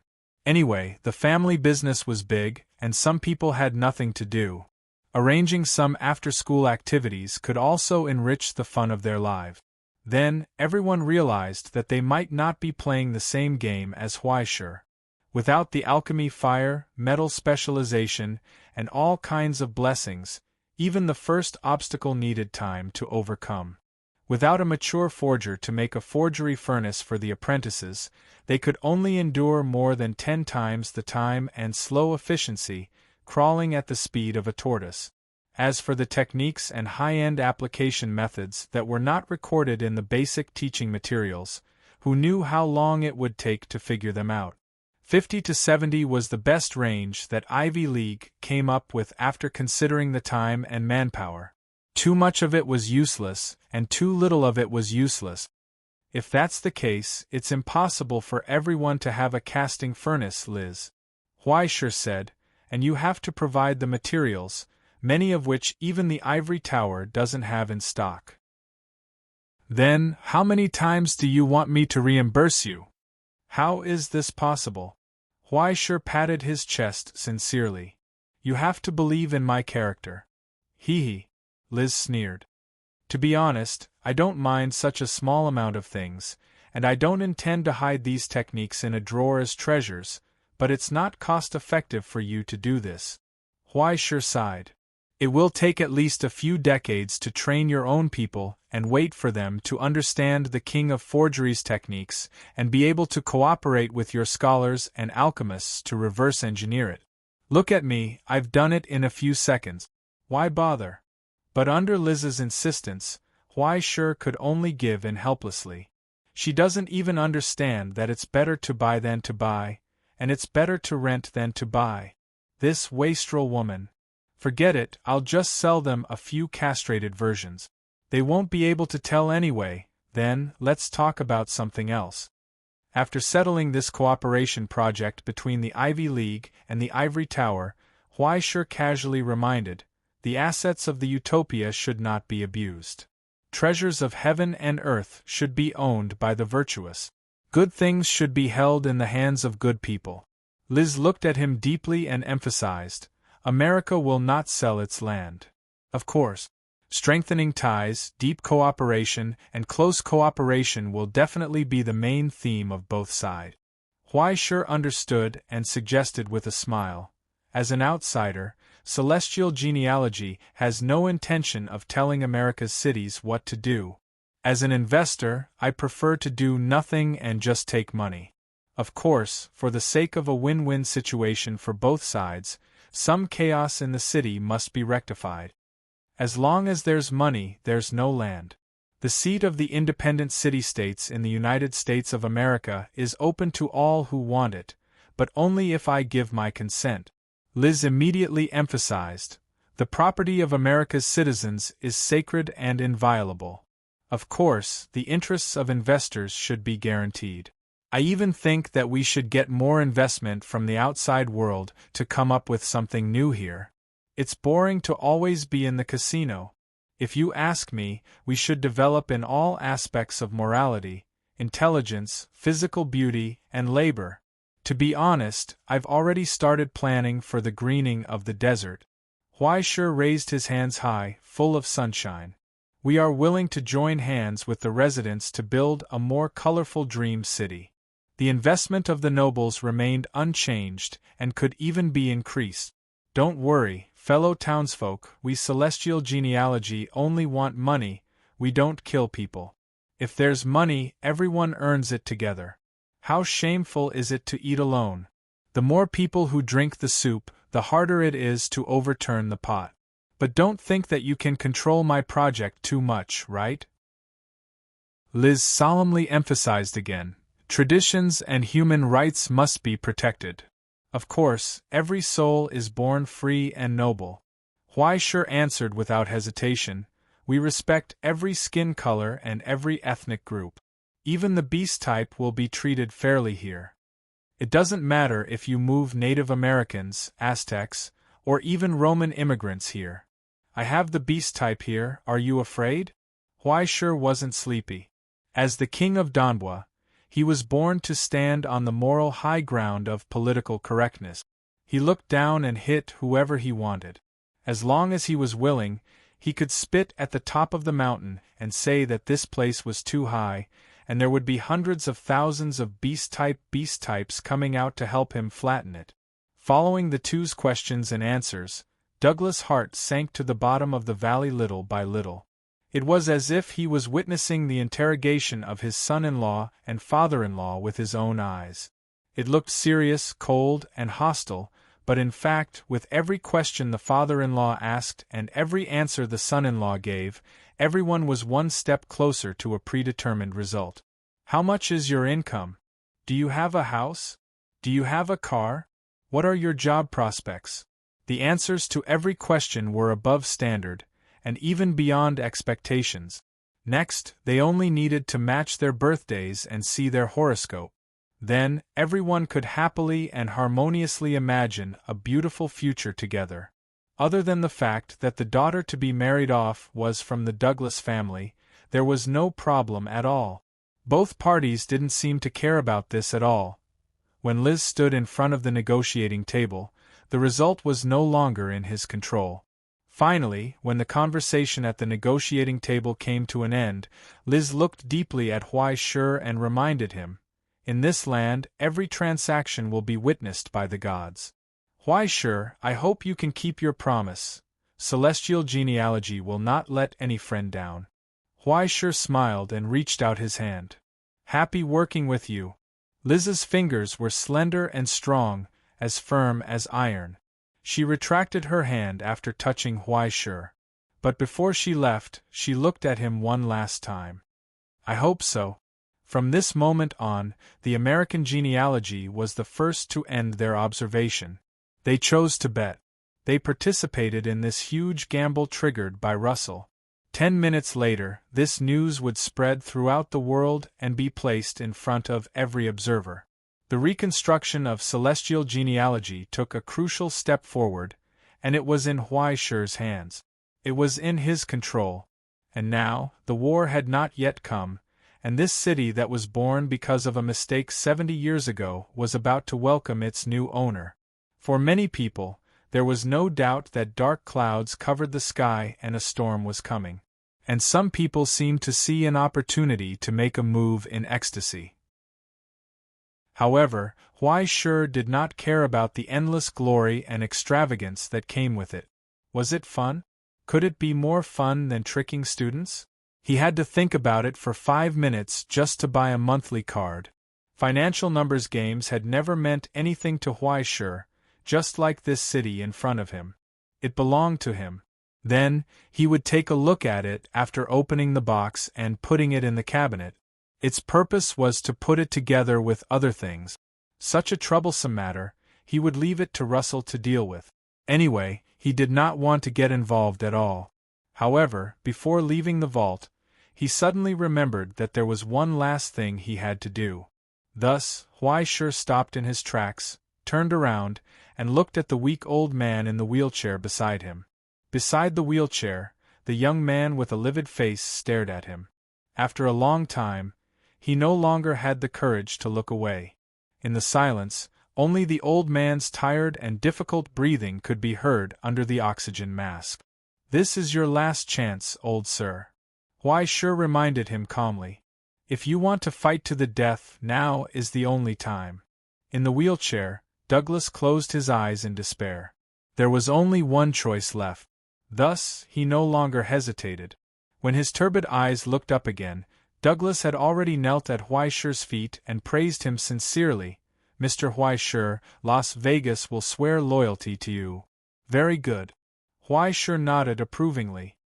He reached out and pressed on his skinny shoulders, announcing softly, "Then remember, Mr. Douglas, the current you is already stepping on the land of the utopia. Perhaps you will be dissatisfied and resentful of everything that happens in the future, but you have to understand one thing." Huaishi lowered his head and reminded him kindly in his ear, "You are living because of this." In the long silence, Huaishi turned around and her footsteps faded into the distance. On the ground, Douglas dragged the cumbersome oxygen equipment. He was sweating profusely and lowered his head deeply, not daring to raise it again. When Huaishi walked out of the base with his suit jacket, he saw Russell leaning against the car and whistling. In the vast desert, the polar bear was smoking a cigar and humming an old jazz song happily. Huaishi rolled his eyes at him and asked angrily, "Haven't you thought about what if I fail? Then wait for the right time and try again." Russell waved his hand casually. "You are still young. There will definitely be a chance in the future." "What if I fail too?" Huaishi asked. "Ha, don't you have students of your own? But forget about that brat from the Lin family. I think more highly of that girl, Yuan. You should increase your efforts to nurture her. It can't be because she's a girl, right?" Huaishi glanced at him from the corner of his eyes. Russell was stunned and looked over with a puzzled expression. "Why can't a girl be the king of the pedigree?" "Huaishi, you are prejudiced. 2 generations of our celestial genealogy have been ruled by queens. Hurry up and change the deep-rooted straight thinking in your mind. Otherwise, you will be at a disadvantage in the future." Arguing with this old bastard would always lead to a cerebral hemorrhage. Huaishi didn't want to talk to him anymore. Russell had already opened the door of the driver's seat and waved to him. "Let's go, Huaishi. I heard that there is a lot of good wine here. I'll buy you a drink. What do you want to drink? Tequila? Whiskey? Whatever you want to drink, just don't swipe my card at the end." Huaishi leaned against the passenger seat and closed his eyes. Only then did he feel a heavy exhaustion. He fell into a deep sleep. The car started again and drove toward the city of bubbles in the distant desert, gradually disappearing in the old blues song. Chapter 939. Half a month later, in the Baikal Mountains of the central Siberian plateau. A cold wind blew from the distant snowy mountains. Under his dog fur hat, Huaishi raised his head and breathed out hot air. The bonfire in front of him crackled, and sparks danced in the air. In the clay pot hanging over the fire, the unseasoned mutton soup gurgled. Huaishi sighed and took out a paper bag from his pocket. He sprinkled some of the rock salt he had scraped off after running for 2 kilometers. Then, he skimmed off the foam with a wooden spoon and covered it with a lid before continuing to stew. Under the piles of rocks that blocked the wind, on the hillside that had a hint of green, dirty sheep were gnawing on the grass with their heads lowered. The old shepherd with a walking stick and a fur coat was smoking his own tobacco leaves and talking to Russell. The two of them seemed to be talking and laughing, and burst into laughter from time to time. The corners of Huaishi's eyes twitched. "Is there something wrong with your celestial genealogy people's brains? They either ran to Nara to feed deer, closed their doors to play Genesis, or ran to the wilderness to herd sheep. Each one was wilder than the last. Especially the old man in front of him. It was said that he hadn't set foot in a city for 30 years. He took care of all his food, clothing, and shelter himself. If he hadn't died, it could only be said that the sublimatus physique was excellent. Once people started to let go of themselves, they would become all kinds of strange things. It was like a homebody who didn't go out all year round. After a long time, problems would most likely occur. At first, Huaishi didn't understand what kind of person would need a helicopter airdrop just to meet him. When he first saw the old man, he thought he had met a savage and was about to take out his phone to take a picture. But the old man rolled his eyes and glared at him, and the signal disappeared. His full battery signal instantly disappeared. 5 minutes before he arrived, his phone ran out of battery. An hour later, Huaisher found that Russell's watch was disintegrating. 2 hours later, they didn't have a single modern thing left on them. Even the bank cards in their wallets had been erased. Fortunately, he didn't use the half-monthly wish function of the saddlebag. Otherwise, he would have to run naked in the wilderness. In Huaisher's opinion, the old man was not an alchemist at all. He was simply an EMP that targeted civilization, a high-tech electronic device killer. If he was really allowed to take a stroll in the city, who knew how much trouble he would cause? The most important thing was that, although he was a little too biased, he was still a top alchemist. Yet, he still couldn't figure out how the old man did it. It was as if his very existence was a poison against civilization, a mobile electronic disaster. Could this be Celestial Genealogy's strategic weapon? Was it to throw him into the enemy's camp? Just as the soup was about to be cooked, the two of them ended their conversation and walked towards the tent. He could vaguely see the shepherd's solemn expression, as well as a hint of relief. If that's the case, then I have no reason to refuse. The old man opened his mouth and threw the last bit of the cigarette into his mouth. He chewed on the tobacco and the sparks and asked casually, "Have you been to Kadia's place?" Russell's expression froze. "You asked a good question." The shepherd retracted his gaze. "You have to know that as long as the two of you are still alive, you can't avoid this question." Russell didn't say anything. Only Huaisher blinked his eyes curiously. Who was Kadia? Was she the old man's enemy? But why did the name sound like a woman? If the Russian Federation had a name, then Kadia's full name should be Catherine? Hiss! Huaisher took a deep breath in front of the soup pot and pretended to smell it. His heart was filled with curiosity. But after that, the two of them didn't talk about this matter anymore. This made him feel like his heart was being scratched by 100 claws. He was extremely curious. After finishing the discussion and drinking the soup, Luo Su patted his butt and left. On the way down the mountain, Huaisher asked, "Where are we going next?" He felt that this trip was full of excitement. It was like going out to catch a Pokémon. However, after wandering around for so long, from Ingzhou to America, and then taking a big detour to the Russian Federation, even Huaisher felt a little homesick. "What's wrong? Tired?" Russell asked. "I'm fine." Huaisher looked at the leather jacket and trousers he was wearing.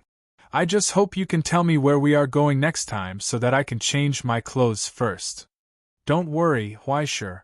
Russell twirled the lighter in his hand, looking somewhat helpless. "Next, besides a few insignificant problems, there are only 2 more troublesome areas." He paused for a moment and suddenly asked, "Rome and Egypt, which one do you prefer?" Huaisher thought for a moment. "Since you suddenly said that, of course I choose. Of course you choose Egypt, right?" Russell looked at him and suddenly became happy. "It's just a joke to liven up the atmosphere. Isn't Miss Fu Yi doing an internship recently? You won't be able to see her in Rome, so what's the hurry? If you ask me, why don't we go to London and let Miss AI be a tour guide and enjoy the atmosphere of the Astronomy Society headquarters? Or should we go around the border of the dark net and visit the 3 wise men? Or India? I heard that Miss Luo surpassed her father a few days ago and passed 3 of the 6 trials. The future is really promising." The corners of Huaisher's eyes twitched wildly. He didn't want to go anywhere. The premonition of death kept reminding him that wherever he went, there would be a bloody disaster. "Can't you hope for me a little better?" And just as they were chatting, Russell's smile stiffened. He stopped in his tracks. "What's wrong?" Huaisher asked. "Aren't we going to Egypt?" "Why aren't we going?" Russell looked up at the end of the sky and sighed. "It seems that there's no need." Huaisher was puzzled. "We were a step too slow." The old bastard shrugged helplessly, tilted his head, lit a cigar, and sighed softly. Someone has already come to pick us up. In just a few short seconds, Yi Zichen was stunned. A pale white color rose from the end of the sky, from the deepest part of the distant mountains, and danced above the vault of heaven. It was like a swirling white chain. Huai Shi's eyes widened and he felt his scalp go numb. It was a storm. A vortex formed by the storm in the sky. The terrifying storm swept up countless snowflakes and swooped down from the cold plateau. The scale of the storm was unbelievably huge. However, as it moved forward, it quickly shrank. In the end, it turned into a snow-colored tornado that rolled in the sky like a furious dragon.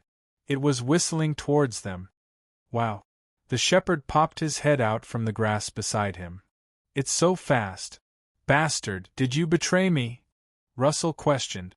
The shepherd was stunned for a moment and he was amused. What did I betray you with? My phone? Mobile phone? Wireless internet?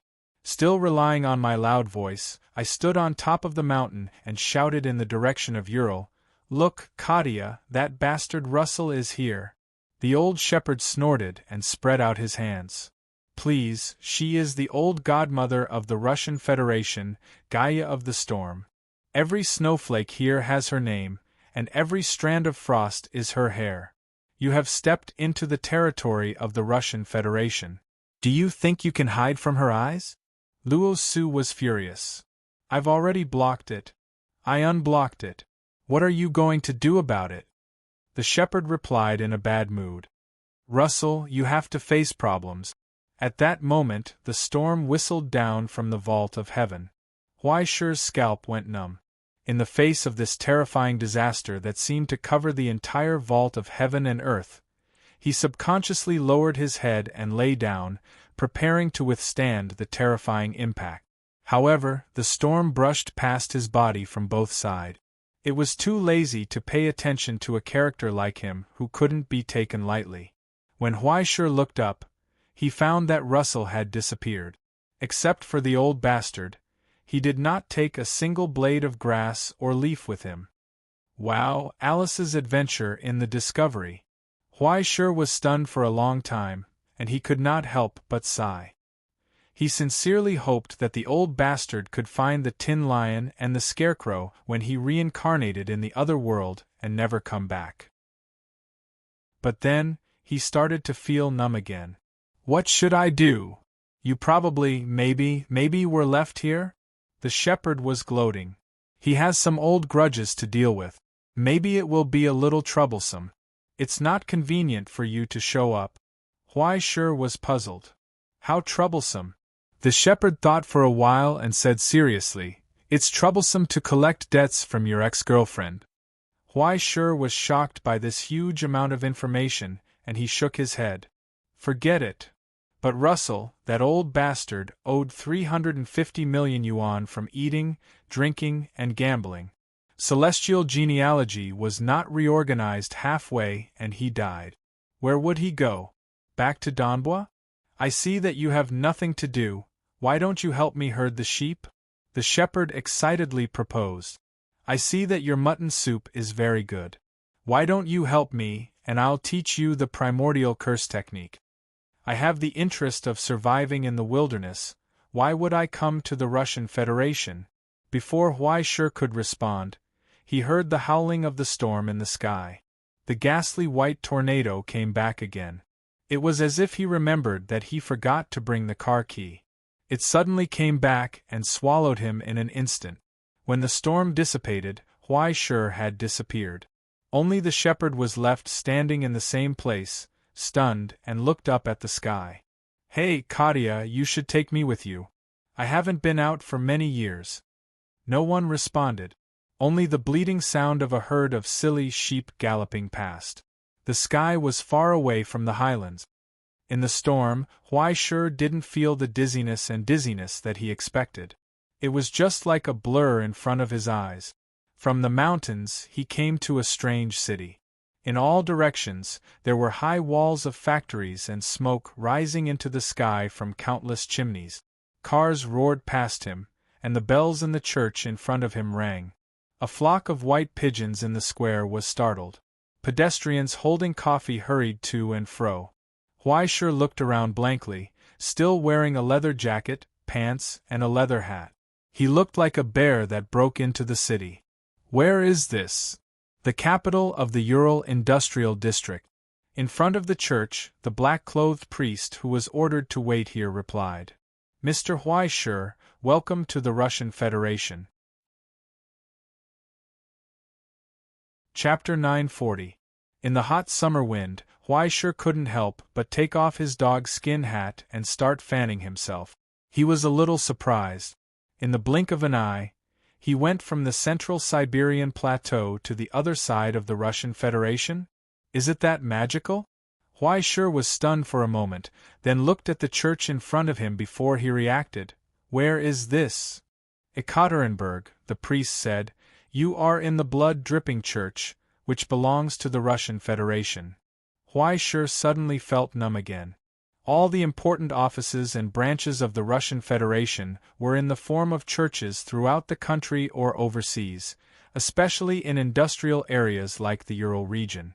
The importance of the blood-dripping church, which was second to none in the capital, was obvious. Why was he suddenly thrown in front of the Public Security Bureau? Did he commit a crime again? Forget about that dog Russell smuggling himself in. He even implicated him.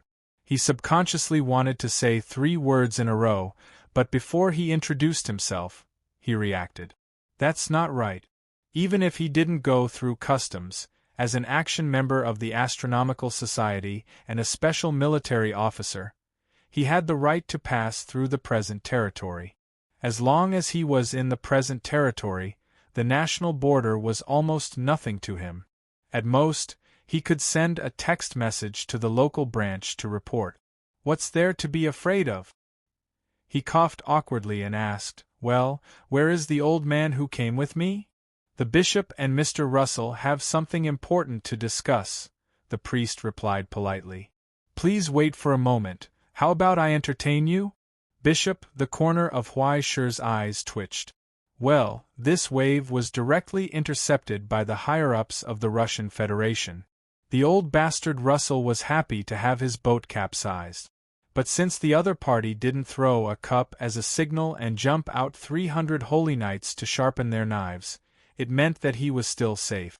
As for Russell, worrying about him was better than worrying about whether he had turned off the tap when he went out. After he sorted out the situation in front of him, he instantly calmed down. His gaze turned back to the middle-aged priest in black with a beard in front of him. He realized that the ordinary-looking priest in front of him was actually wearing a sword-shaped holy emblem. He really was a Templar knight. Excuse me, may I know your name? Huaishur stretched out his hand. Alexei Antonov. Just call me Alexei. The priest shook his hand and turned around to lead the way. Please follow me. In this way, he led Huaishur all the way to the door of the church. After passing through the hall, he turned right and walked to the back hall. Along the way, Huaishur also saw many believers praying and tourists excitedly taking photos as souvenirs. It was hard to imagine that such a place was actually an important town and branch of a system. Are there usually so many people here? Huaishur asked. After all, it's a famous tourist attraction. There will be more tourists during the holidays, but those who come are all believers, so it's not good to reject them. Moreover, this is also a necessary way to expand our influence and recruit new blood. Alexei explained calmly and opened the elevator door for Huaishur. When the door opened again, he saw an office-like hall with staff coming in and out, as well as cubicles. It was quite a corporate atmosphere. However, everyone here more or less wore rosary beads and holy emblems on their bodies. Even if there were no slogans on the wall, and there were not many religious displays, the atmosphere was still strong. Noticing Huaishur, who looked like a bear strolling through the streets, many people did not find it strange. Many people even greeted Alexei. It could be seen that he was highly regarded and had a high level of authority. Orthodoxy. Huaishur sighed. This is the first time I've seen it. It's just faith. In front of celestial genealogy, there's nothing strange about it, Alexei replied calmly. Alexei answered calmly and opened the door for him. In the lounge, there was already a new set of clothes on the table. From the inside to the outside, including the shoes. There's not much time. We only had time to find these clothes from the warehouse. If the size is not suitable, please let me know. I'll come back later. The Wi-Fi password is on the wall. Please don't hesitate to serve the tea and snacks on the table. After considerately leaving Huai Shi some personal space, Alexei closed the door for him. Huai Shi was left in the room looking around. It was obvious that this was a guest room specially used to entertain guests. The decoration was simple, revealing the usual simplicity of the Russian Federation. It was also very clean and spotless. After changing his clothes, Huai Shi stuffed the messy clothes into his bag, sat on the sofa, and pulled out a holy book from the bookshelf next to him to read. It had not changed at all from 400 years ago. After pretending to be Van Helsing for so long, Huai Shi could recite it backwards. Needless to say, staying in this room was quite familiar. After 400 years, even the display of the guest room had not changed much, except for the addition of the Wi-Fi.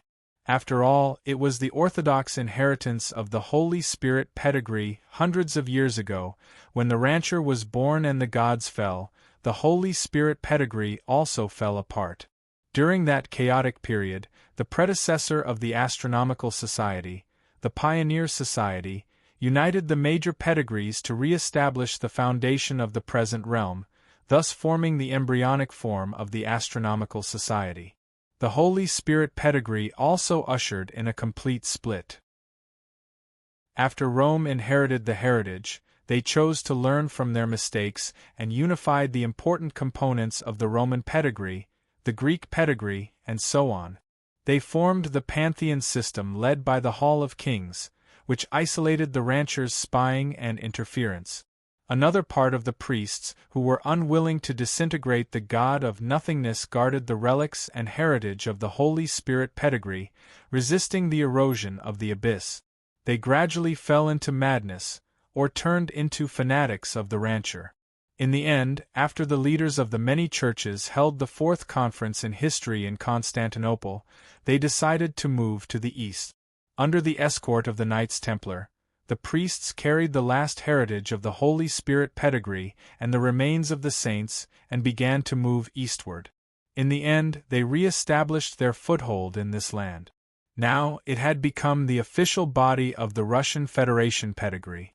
After inheriting the essence of the Holy Spirit pedigree and most of the relics, the Russian Federation pedigree could be said to have a deep heritage, especially among the various pedigrees, the number 1 military equipment. According to statistics, the resident Major Sublimator Knights and the Blessed Armored Priest Legion had more than 100,000 people, not to mention the other reserve troops and the reserve priests in various temples all over the country. Without such a large scale, it would not be able to support the crusade against the rancher every 20 years. To a certain extent, the birth of the celestial genealogy was also influenced by the Russian Federation. After all, this group of people used practical actions to prove that as long as one had enough cultivation, even the position of nothingness could be turned into a divine seat. Using an origin code like the sacred scripture to create a sacred spirit was truly breathtaking. Sorry to keep you waiting. When Alexei returned, he brought a full set of documents for Huai Shi, including a passport and a driver's license. In the following time, you can move freely in Ekaterinburg. If you don't like to be alone, we also have a driver and an assistant for you. No need. Huai Shi waved his hand. I'll just stay here. Although he did not want to care about Russell's affairs, the old bastard was still his direct leader and teacher. After he disappeared, Huai Shi was not in the mood to wander around. It was better to just lie in the room and have a good rest and wait for news. After all, even if the negotiations with Russell fell through, he would not lose a single hair. Alexei thought for a moment and nodded. In that case, since it's rare for you to come here, Why don't I be the tour guide and show you around the blood-dripping church? Ah, this. Huaishir was stunned. Is this appropriate? You are the bishop's guest, of course. Alexei smiled and opened the door for him. At the same time, Russell heard the sound of the door closing behind him. As the cold wind dissipated into the void, the old man, whose face was covered in snow and ice, was thrown into a chair. In the solemn and cold church, the door was tightly shut. Under the faint sunlight from the stained glass window, he saw the back of the figure standing on the altar. It was so familiar. After a moment of silence, he coughed awkwardly. Long time no see, Katia. Call me Catherine the Bishop, Russell. Are we so close? When the female monk turned her head, her expression showed a trace of indifference and alienation. She did not look old, about 30 years old. Her long hair was fiery red. She was in the prime of her life and made people instinctively feel close to her. But at this moment it made people feel uneasy, because that pair of gray eyes were filled with coldness and scrutiny. It was like a strict mother holding a pointer and facing a child who had made a mistake. Russell subconsciously leaned back and forced a smile. Don't say that, Katia. I haven't seen you for so many years. How have you been? As long as you're not here, I'm very good, Catherine the Bishop said coldly. It seems that you've been doing well. How can I be doing well? I'm all alone in the ivory tower. My students are disobedient, my subordinates are inconsiderate, and they always misunderstand me. Russell sighed helplessly. I only feel happy when I'm drunk occasionally. Sometimes when I'm reading, I think of you. I've kept the books you left behind. Are you just starting to cater to my interests? Isn't it a little late? Catherine the Bishop sneered. Everyone knows that you're only interested in pornographic books. People change, Katia. Russell refuted. I can change too. Why don't you believe me?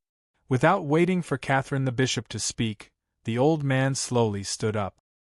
His cloudy eyes stared at his long-lost girlfriend, and he sighed hoarsely. No misfortune can be compared to losing time, right? He said. Katia, we've missed too much, come on, Russell. Catherine the Bishop replied indifferently. No matter how you feed the wolf, its heart will always be with the forest. Believing that a person like you has feelings is the biggest mistake I've ever made. I've also made a mistake, haven't I? It's the biggest regret of my life to sit back and watch you walk towards conversion. But everything is irreversible. Russell sighed. After a moment of silence, he suddenly recited softly. It's said that Lavretsky once went to the remote monastery where Lisa lived in seclusion and saw her. When she was going from one choir seat to another, she walked past him with the regular, hurried and respectful steps of a nun. She didn't even look at him. Her eyelashes trembled slightly when she looked at him. What did they think? What did they feel? Who knows? Who can say? Just like that, Russell slowly walked forward as he recalled the words in the famous poem. He gently held her hands and said in a low voice, Katia, there are such brief moments in life, such feelings. Bang! A low muffled sound burst out. Russell's emotional recitation came to an abrupt end. He widened his eyes and mouth in disbelief. Slowly, he knelt on the ground. Catherine the Bishop pulled her hand out and tidied the creases on her nun's dress. The slender leg that had just delivered a vicious blow to Russell's crotch had once again disappeared into the darkness, as if it had never moved. This angle is much more pleasing to the eye. Why didn't I notice it before? Catherine the Bishop lowered her head and looked down at the old man. She sneered. Let's end the boring reading session, Russell, she said. It's time to talk about the old grudges between us. Chapter 941. The short silence was broken by the sound of coughing. On the ground, dust flew up. TSK. You really haven't changed at all, lying on the ground. Russell turned over with great difficulty and looked at Catherine's cold and indifferent appearance. You despise all weak emotions, including love and gentleness. Yet, you are known as Gaia, who is known for her love and compassion. Katia, when will you be able to face yourself honestly? Boom! On the floor, there was a big hole where Russell's head was originally. Russell had magically floated up from the floor and stood firmly again. Catherine, who was opposite him, seemed to be motionless. She just said indifferently, "Of course, it's after I can face you calmly," Russell sighed. "I understand your resentment and misunderstanding of me, but didn't we break up peacefully back then?" Peacefully? Catherine was puzzled. "Are you referring to the incident on the eve of the clerk selection where you framed me and caused me to lose my qualification?" Russell's expression froze. After a long time, he said solemnly, "That was an accident." "An accident involving you?" Catherine shook her head. "Russell, you have never been involved in accidents. You are the accident itself. At first, I still believed in your innocence and promise, but how did you repay me? More lies, more deception. You noticed the fall of the kingdom of heaven in advance, but you didn't say anything. Instead, you deceived me to the present. Because it was too late to save you. This is not a reason to stand by and do nothing." Catherine sneered. "You are a disgrace to your teacher." "Yes, he did say so, but I also have my difficulties." Russell sighed and rubbed the bridge of his nose. He was troubled. "It seems that I really can't clear my name?" "Do you need to clear your name?" Catherine took a step forward. The solemn and cold nun stretched her neck and whispered in his ear, "Do you really think that I don't know what you are hiding, O dusk Mimir?" Russell was silent. After a long time, he raised his hands helplessly. "I admit defeat. Can we not talk about this topic? Then let's talk about how you're going to compensate me for my losses." The female bishop sat on a chair that grew out of the ground. Her posture was prim and proper. "How about a public apology? Admit to your original framing and conspiracy? Then step down and give up the things you don't deserve. And then, hand it over to you." Russell laughed and spread out his hand. "Look, Katia, with such a strong desire for control and such strict moral standards, there is no room for an unstable factor or a stain. I can tell you with all due respect that even if you pass the selection, you will not be able to become a clerk."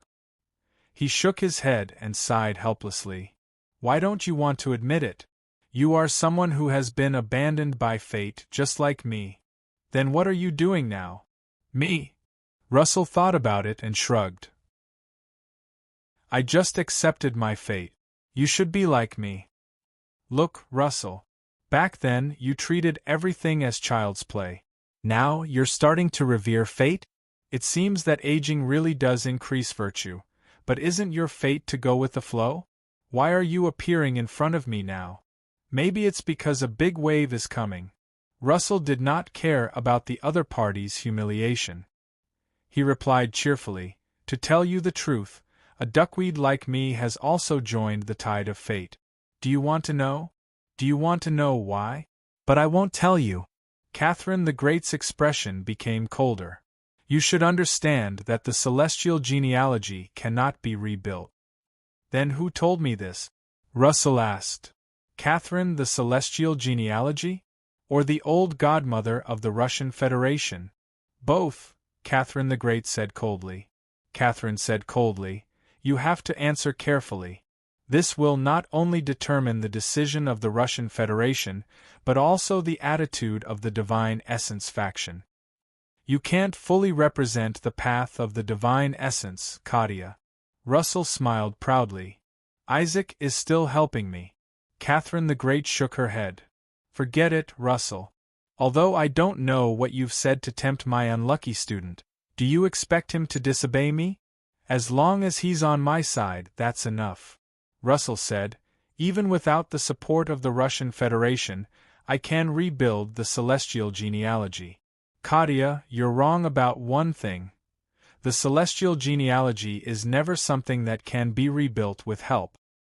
No one can help us rebuild the kingdom of heaven, only ourselves.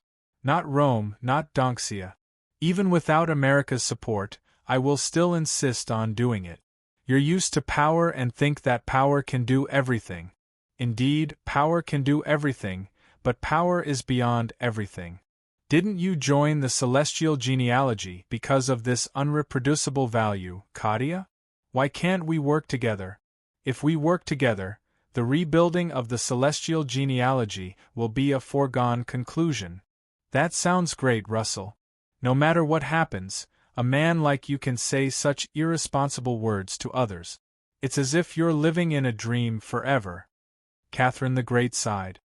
You promise a lifetime of happiness, but you don't understand the weight of marriage and eternity to a woman. I used to love you deeply, Katia, more than I love myself. Russell said solemnly, You should understand. This is a church, Russell.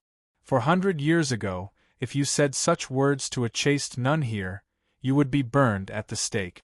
The old godmother shook her head coldly. I've already converted, Russell. Whether the celestial genealogy is rebuilt or not has nothing to do with me. This is not an excuse. You should understand. Russell did not say anything. He used to love the woman in front of him deeply, just as the woman in front of him used to love him deeply. Unfortunately, they were the same kind of people. They both loved something more than themselves. Whether it was Russell's innate freedom or Catherine the Great's desire for control, they were both high walls that could not be crossed. Love might be important, but it was definitely not the main theme of life. They went to the utopia because they believed that human life had more value.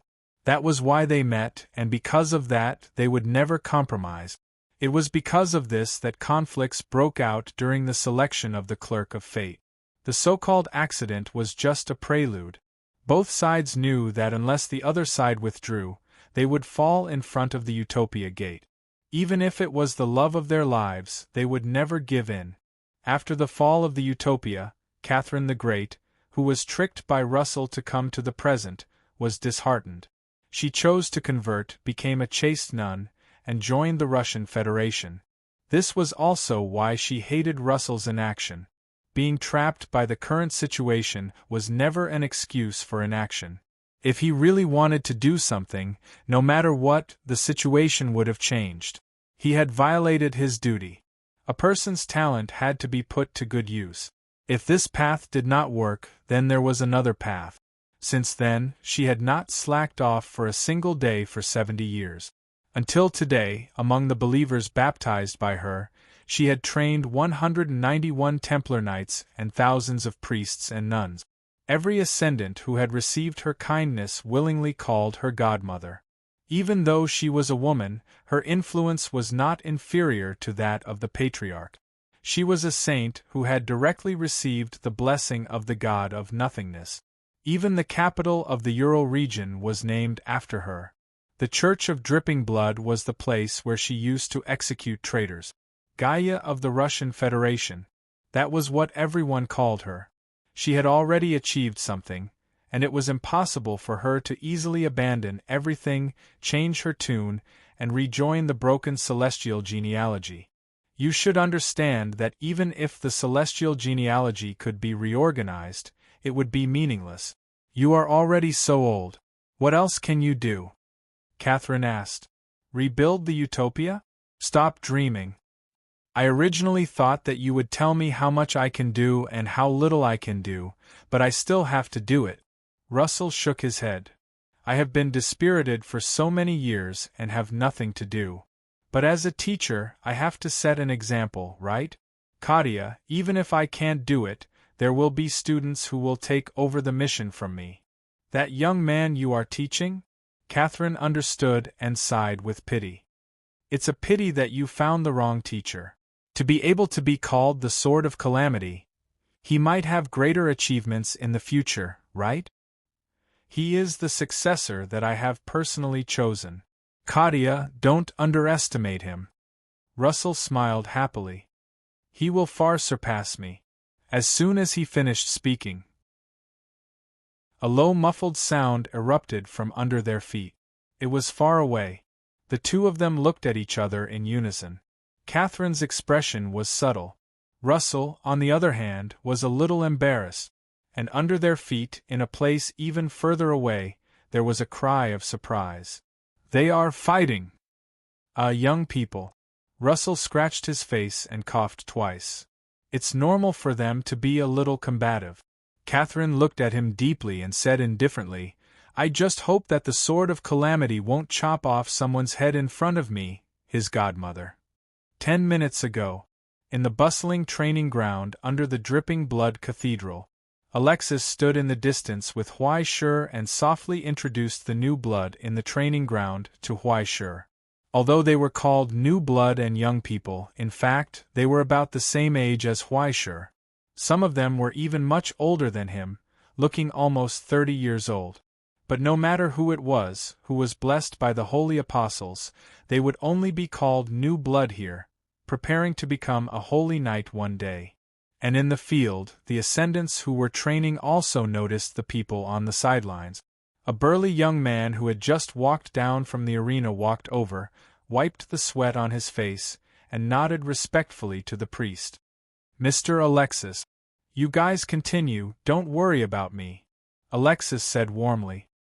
"I'm just here to bring a guest to take a look." The young man was stunned for a moment and looked doubtfully at the guest, who seemed to be younger than him. As if he had thought of something, he suddenly raised his eyebrows and could not hide his fighting spirit.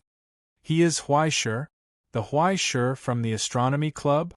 Huai Shi's heart suddenly tightened. He was skeptical, but he suppressed his joy. Could this be the legendary opening gambit? Good Lord, it's finally my turn to play the pig to eat the tiger, that's right. He nodded reservedly, suppressed his excitement, and put on a calm and collected posture. The burly man was stunned for a moment, his sharp eyes scrutinizing Huai Shi for a moment. Then, he suddenly took a step forward, bent 90 degrees, and pointed the back of his head at Huai Shi. Huai Shi subconsciously retreated, wary of the legendary Russian Federation's unique head-butt technique. Then, he heard the burly man and the other burly men behind him plead with respect. "Please guide us, eh?" Huai Shi was stunned on the spot. Chapter 942. What the hell? He scratched his ears in disbelief. Why did he use the fiercest aura to say the most cowardly words? "No, is there something wrong with your plot?" Huai Shi was embarrassed for a moment and asked doubtfully, "Aren't you here to challenge?" Upholding etiquette is part of the Holy Church's dogma. Alexei coughed and looked at the trainer seriously. "Pay attention to your image, student Anton." This. Generally, when an expert comes, everyone will look at the person and act accordingly. Anton's gaze suddenly drifted. If it's an arrogant person, everyone will generally recommend a person who is more resistant to a beating to provoke him, and then kneel down and admit defeat before the other party gets serious. After satisfying the other party's desire to win, they can take the opportunity to ask for guidance. Everyone says that Mr. Huai Shi is easy to approach. As long as you ask him directly, he will definitely not refuse.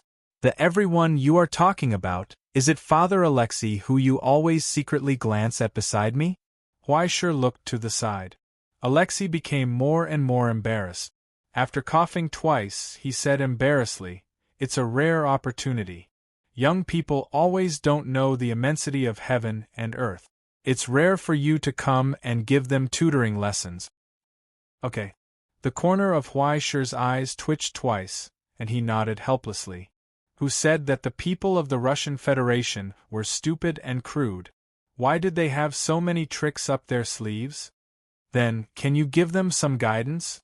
Alexei's smile became more and more enthusiastic. How do I guide them? Huai Shi scratched his head. A public lesson on the traditional beheading method of the Slavic greatsword? It's okay, just give them some guidance. Alexei turned around and glared at Anton. "Hurry up and get ready."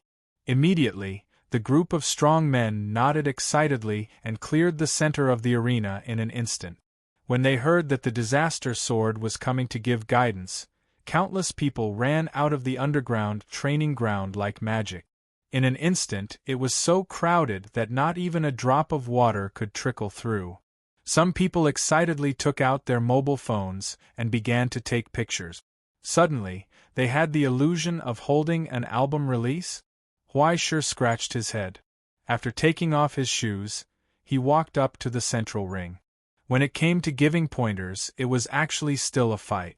However, one had to be able to help others grow and improve. Thus, one couldn't instantly defeat them. Instead, the most important thing was one's control. He had to control himself so that he wouldn't defeat his opponent in an instant. At the same time, he had to control his opponent so that he would realize his own shortcomings. Since that was the case, he couldn't use origin substances. Otherwise, he would be bullying a child. When Alexei handed over a Slavic broadsword and protective gear for teaching, Huai Shi felt helpless. "I'm not good at these things. They really don't belong in the category of teaching. The size of a weapon, the change in its center of gravity, and the shape of the weapon would affect its performance and use. For example, a rapier might be useful in a duel, but it could not be used against an opponent with armor. A spear might be useful in every battle, but it would be at a disadvantage against a sword and shield. Regions, schools, and even the user's height, weight, and strength. These different conditions caused countless differences.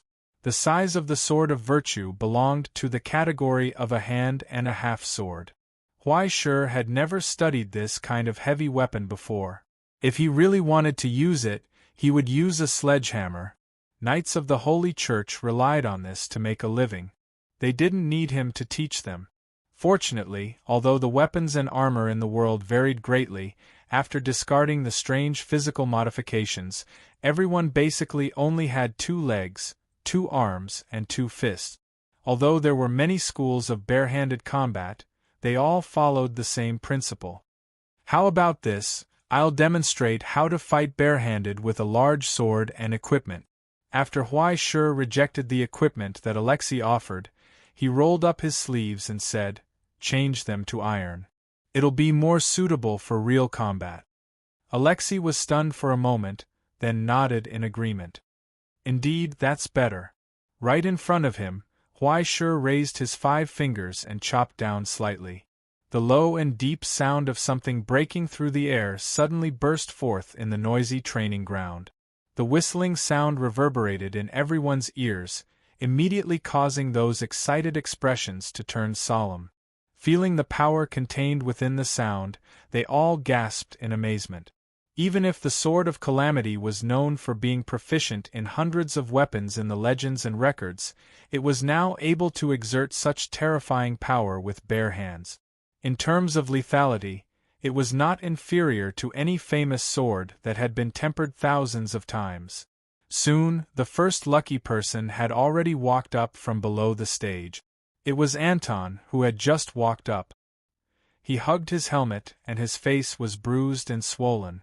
It was obvious that he had fought with his companions for this position. "Please give me some pointers." He put on the heavy helmet and raised his weapon, eager to try. He didn't notice the pitiful look of his instructor, Alexei, at the side of the field. "Silly child, you still don't know that you've become a teaching tool. All of you don't know the immensity of heaven and earth. Do you really think that you can compete with your opponent on the same stage? Dream on." Bang! The moment Anton roared and rushed up, a low muffled sound burst out before he could finish his sentence. His entire body seemed to have been flipped over by a huge force.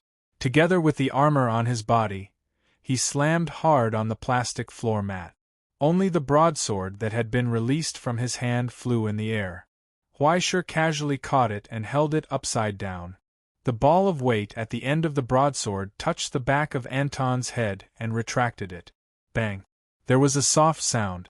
The winner was decided. Even if it was a child, with a broadsword as heavy as a sledgehammer, smashing it at the back of Anton's head would make him lie down on the spot. The threat of a blunt weapon against an armored opponent was obvious. "Did you see it clearly?" Huai Shi lowered his head and asked. Anton looked confused. and the exclamations of the people around him were brewing in their throats. The scene was dead silent. Except for a few sharp-eyed people, no one saw the details just now. Then, let's do it again. This time, I'll slow down. Huai Shi stretched out her hand and casually pulled Anton up from the ground, sending him back to his original position. She then explained to the people around her, against an opponent wearing armor, normal attacks will not be able to do any damage. Furthermore, the steel structure of the armor also means that joint attacks will not be able to do anything. Similarly, with the protection of the steel neck guard and key parts, twisting skills are also useless. Of course, if you have enough strength to twist steel, then it's a different story. But in this case, there's no skill to speak of.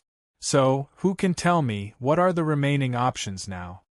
At that moment, someone in the crowd suddenly understood. Ground skills. You guessed it a little, Huai Shi smiled, causing Anton, who was about to charge again, to suddenly feel a chill in his heart. But when he subconsciously wanted to defend himself, he saw Huai Shi move slightly to the side and take a step forward, approaching him. He casually pressed down on his shoulder and pulled him back.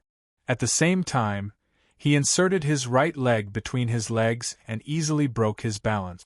In an instant, the sky and earth spun, and the muffled sound from before reappeared. The whole ground came crashing down again. Anton's vision turned black, and he almost couldn't get up. Strictly speaking, this should be a tripping technique, right? Huai Shi reached out and pressed on his back, preventing him from getting up again. He slowly explained, the demonstration just now wasn't typical. You don't have to deliberately learn it, just refer to this idea. This isn't a jack-of-all-trades move. When the difference in strength between the two sides is too great, I'm afraid that the opponent will only break your leg. Only when the difference in strength between the two sides isn't too great, then there's a possibility of making up for your own weakness. He reached out and helped Anton up again. Let's continue. Anton stood in the same place, panting for a long time before he finally recovered. This time, he didn't dare to charge forward like last time. Instead, he was cautious and slow, closing the distance step by step. If that's the case, the enemy would have run away long ago. Huai Shi shook his head and smiled, but Anton was unmoved. He approached step by step, every step was steady, without any negligence or flaw. He was focused on maintaining a defensive posture.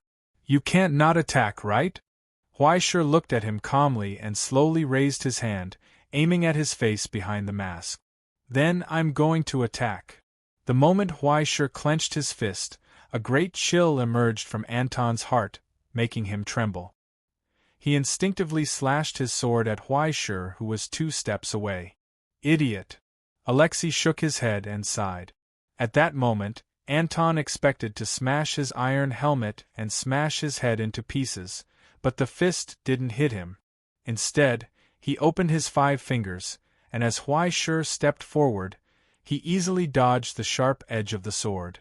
Then, he put one hand on the armor on his arm, and then the other hand pressed down on his shoulder. He pulled forward. Originally, he could have used a more violent and destructive shoulder throw to achieve the same effect, but considering the physical limitations of the others, Huai Shi paused for a moment and changed to the current method. Thus, in this long silence, there was only a muffled sound that burst forth again. Did you see it clearly? Huai Shi pressed down on Anton's back, hiding it from the students who were sitting on the ground. The key is to stay calm, don't panic, look for opportunities to break the opponent's balance, and fight for an opportunity to create an effective attack or escape. Like this or whatever. The armor's protection is also a restriction. When the opponent loses the ability to fight back, the battle is already over. Following his words, Huai Shi raised his hand and pressed down, causing a 5-fingered imprint to appear on Anton's helmet. Then, his hand chopped down, easily tearing apart the joints on the heavy armor, causing the armors on both arms to fall off.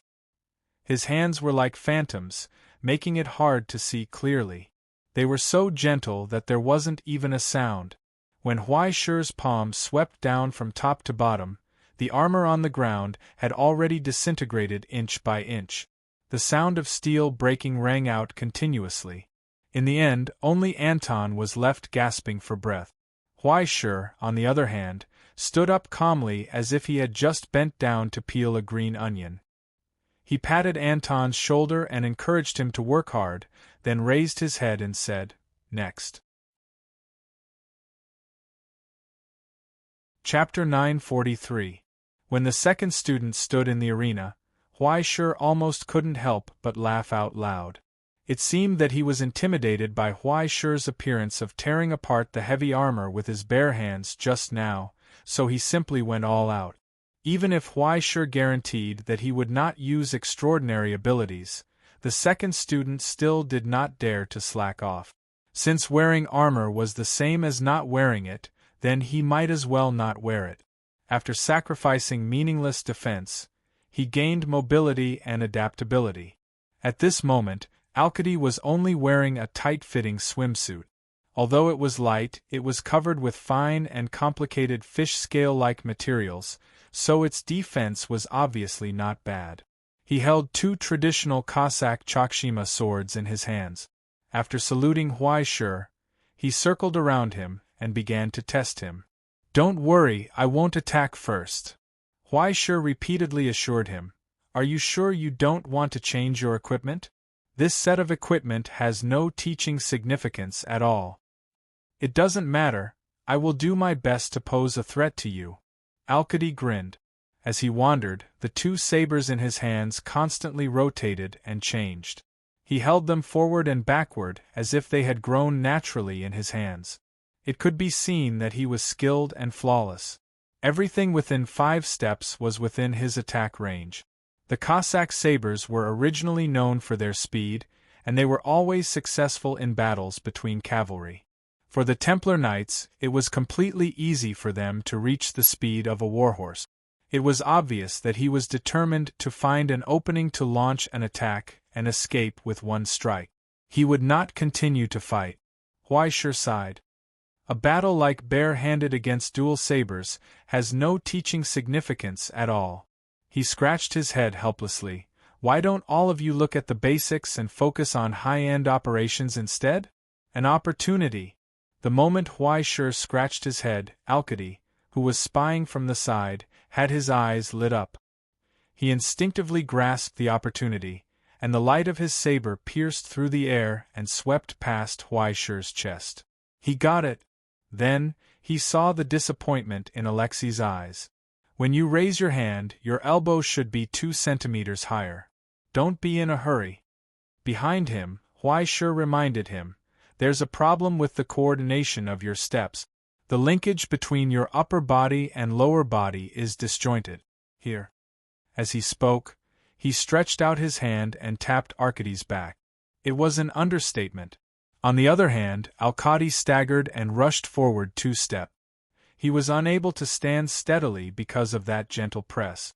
That was the missing link in the transmission of power. Even he himself had never noticed it, yet it was so easily seen through by someone else. He retreated as if he had been electrocuted. He turned around and prepared for battle. "You should be more steady, Arcady," Huai Shi suggested. "Before creating results, you should first learn to preserve yourself. It's not a good habit to gamble too much in a life-and-death battle." Although he said that, when it was his turn to gamble, he had done so many times. The problem was that if he failed, he could always take responsibility for it. However, for others, they might not have the ability to do so. After a short breather, Arcady took a deep breath and regrouped again. He charged at Huai Shi without hiding anything. His speed increased sharply, and the 2 sabers in his hands slashed down in a crisscross manner. After being seen through, he chose to give it his all. If you always don't care about anything, it's easy to die early. Facing the saber light on his left and right, Huai Shi sighed. He stretched out his hand and casually grabbed his wrist.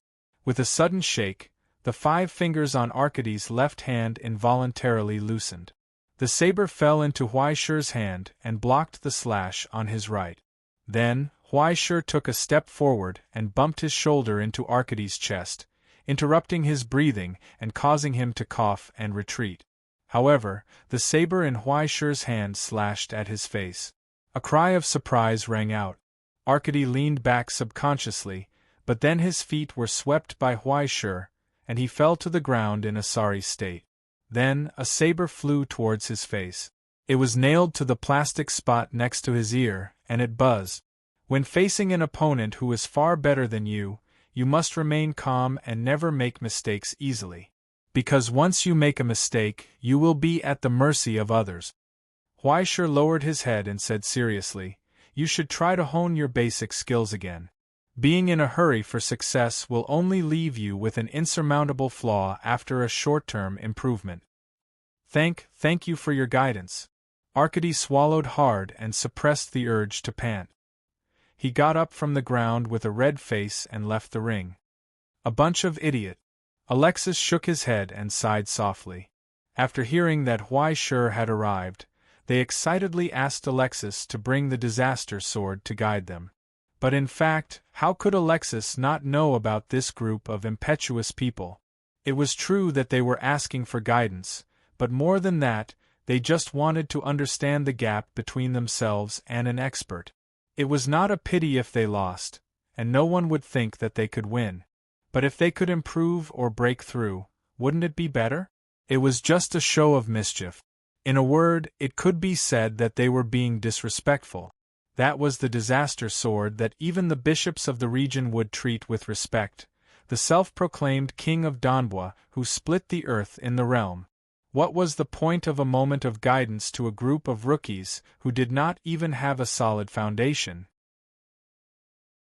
True ability was something that could only be improved after painstakingly working day and night, continuously tempering 365 days a year, and even after countless thoughts and exercises with full concentration. Stigmata, origin, substances, abilities, skills, knowledge, etiquette, speech, and even faith, determination, perseverance, and persistence. Since one wanted to become a holy knight, there was no shortcut. Compared to strength, mental toughness was the most important. If it were not for the dripping blood Church's face, he even wanted to privately ask Huaishi to make this group of people who did not know the immensity of heaven and earth suffer a few big losses. It would be best if he just broke a few legs. In the end, they still had too little training and too good nutrition, and they still had the mind to let their imagination run wild. Alexei stood expressionlessly with his hands behind his back, the palm behind his back casually turning his lighter. He had already made up his mind. From tomorrow onwards, these 3 months, I will double the training for this group of people. No, super double. I have to teach this group of people what reverence is.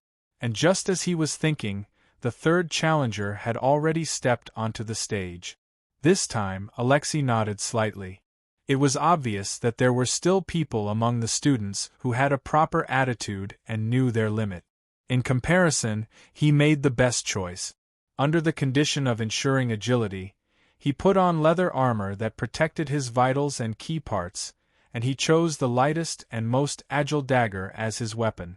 In order to ensure lethality in the process of close combat, he made up for the gap between him and his opponent to the greatest extent. If Huaishi limited his strength to the level of an ordinary person, this would be the best way to ask for guidance and improve himself. That guy Yevgeny also recognized the gap between them. "Can we start, Mr. Huaishi?" The young man on the stage carefully bent down, raised his hands, and put on a dagger fighting posture. "Yes," Huaishi replied, "anytime. I am very fast." Yevgeny reminded softly, "You have to be careful." Although he could feel the other party's seriousness, Huaishi still couldn't help but want to shake his head and resist the urge to laugh. "Okay." He nodded and said, "I will be careful." At that moment, Yevgeny disappeared on the spot. Huaishi's eyes widened. He only felt a bone-piercing chill appear behind him as the wind blew on his face. What a fast speed! It was already above the level of a third-order sublimator. He couldn't understand why with such ability, he was still in the training camp of the Templar Knights. But before that, his body had already made a response.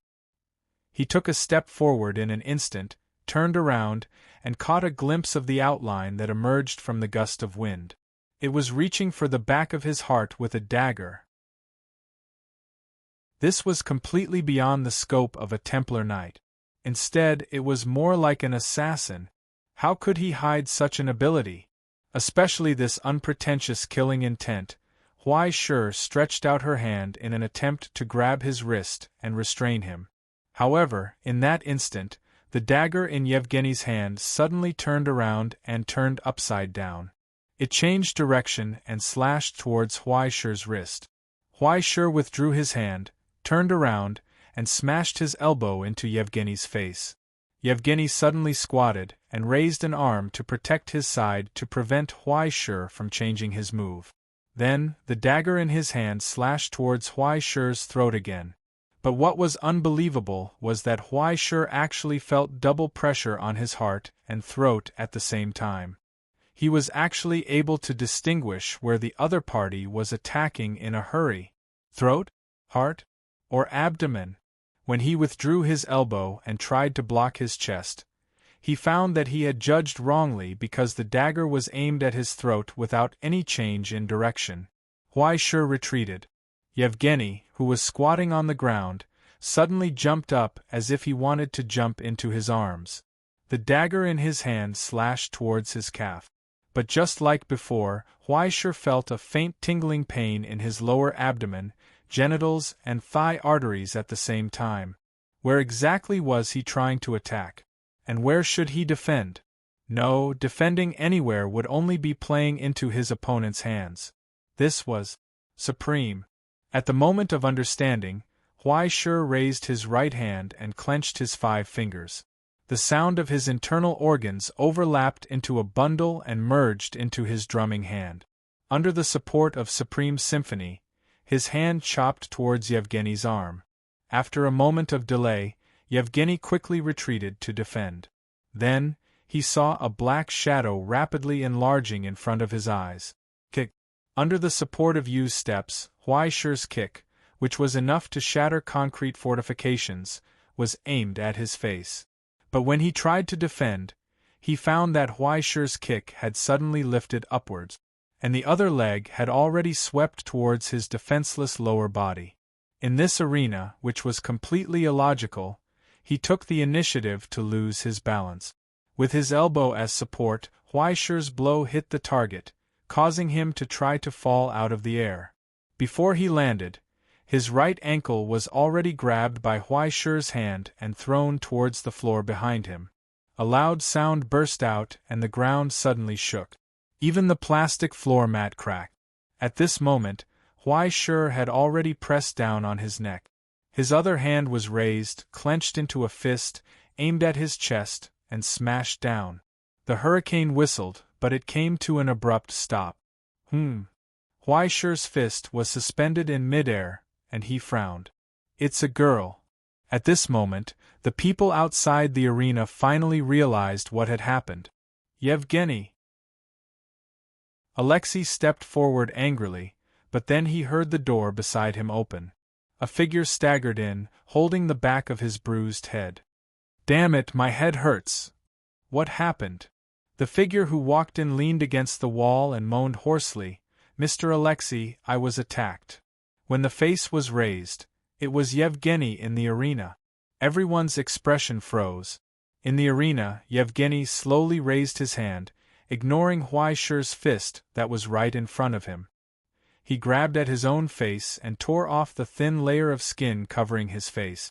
In an instant, it was as if he had changed into a different person, dispelling the illusion.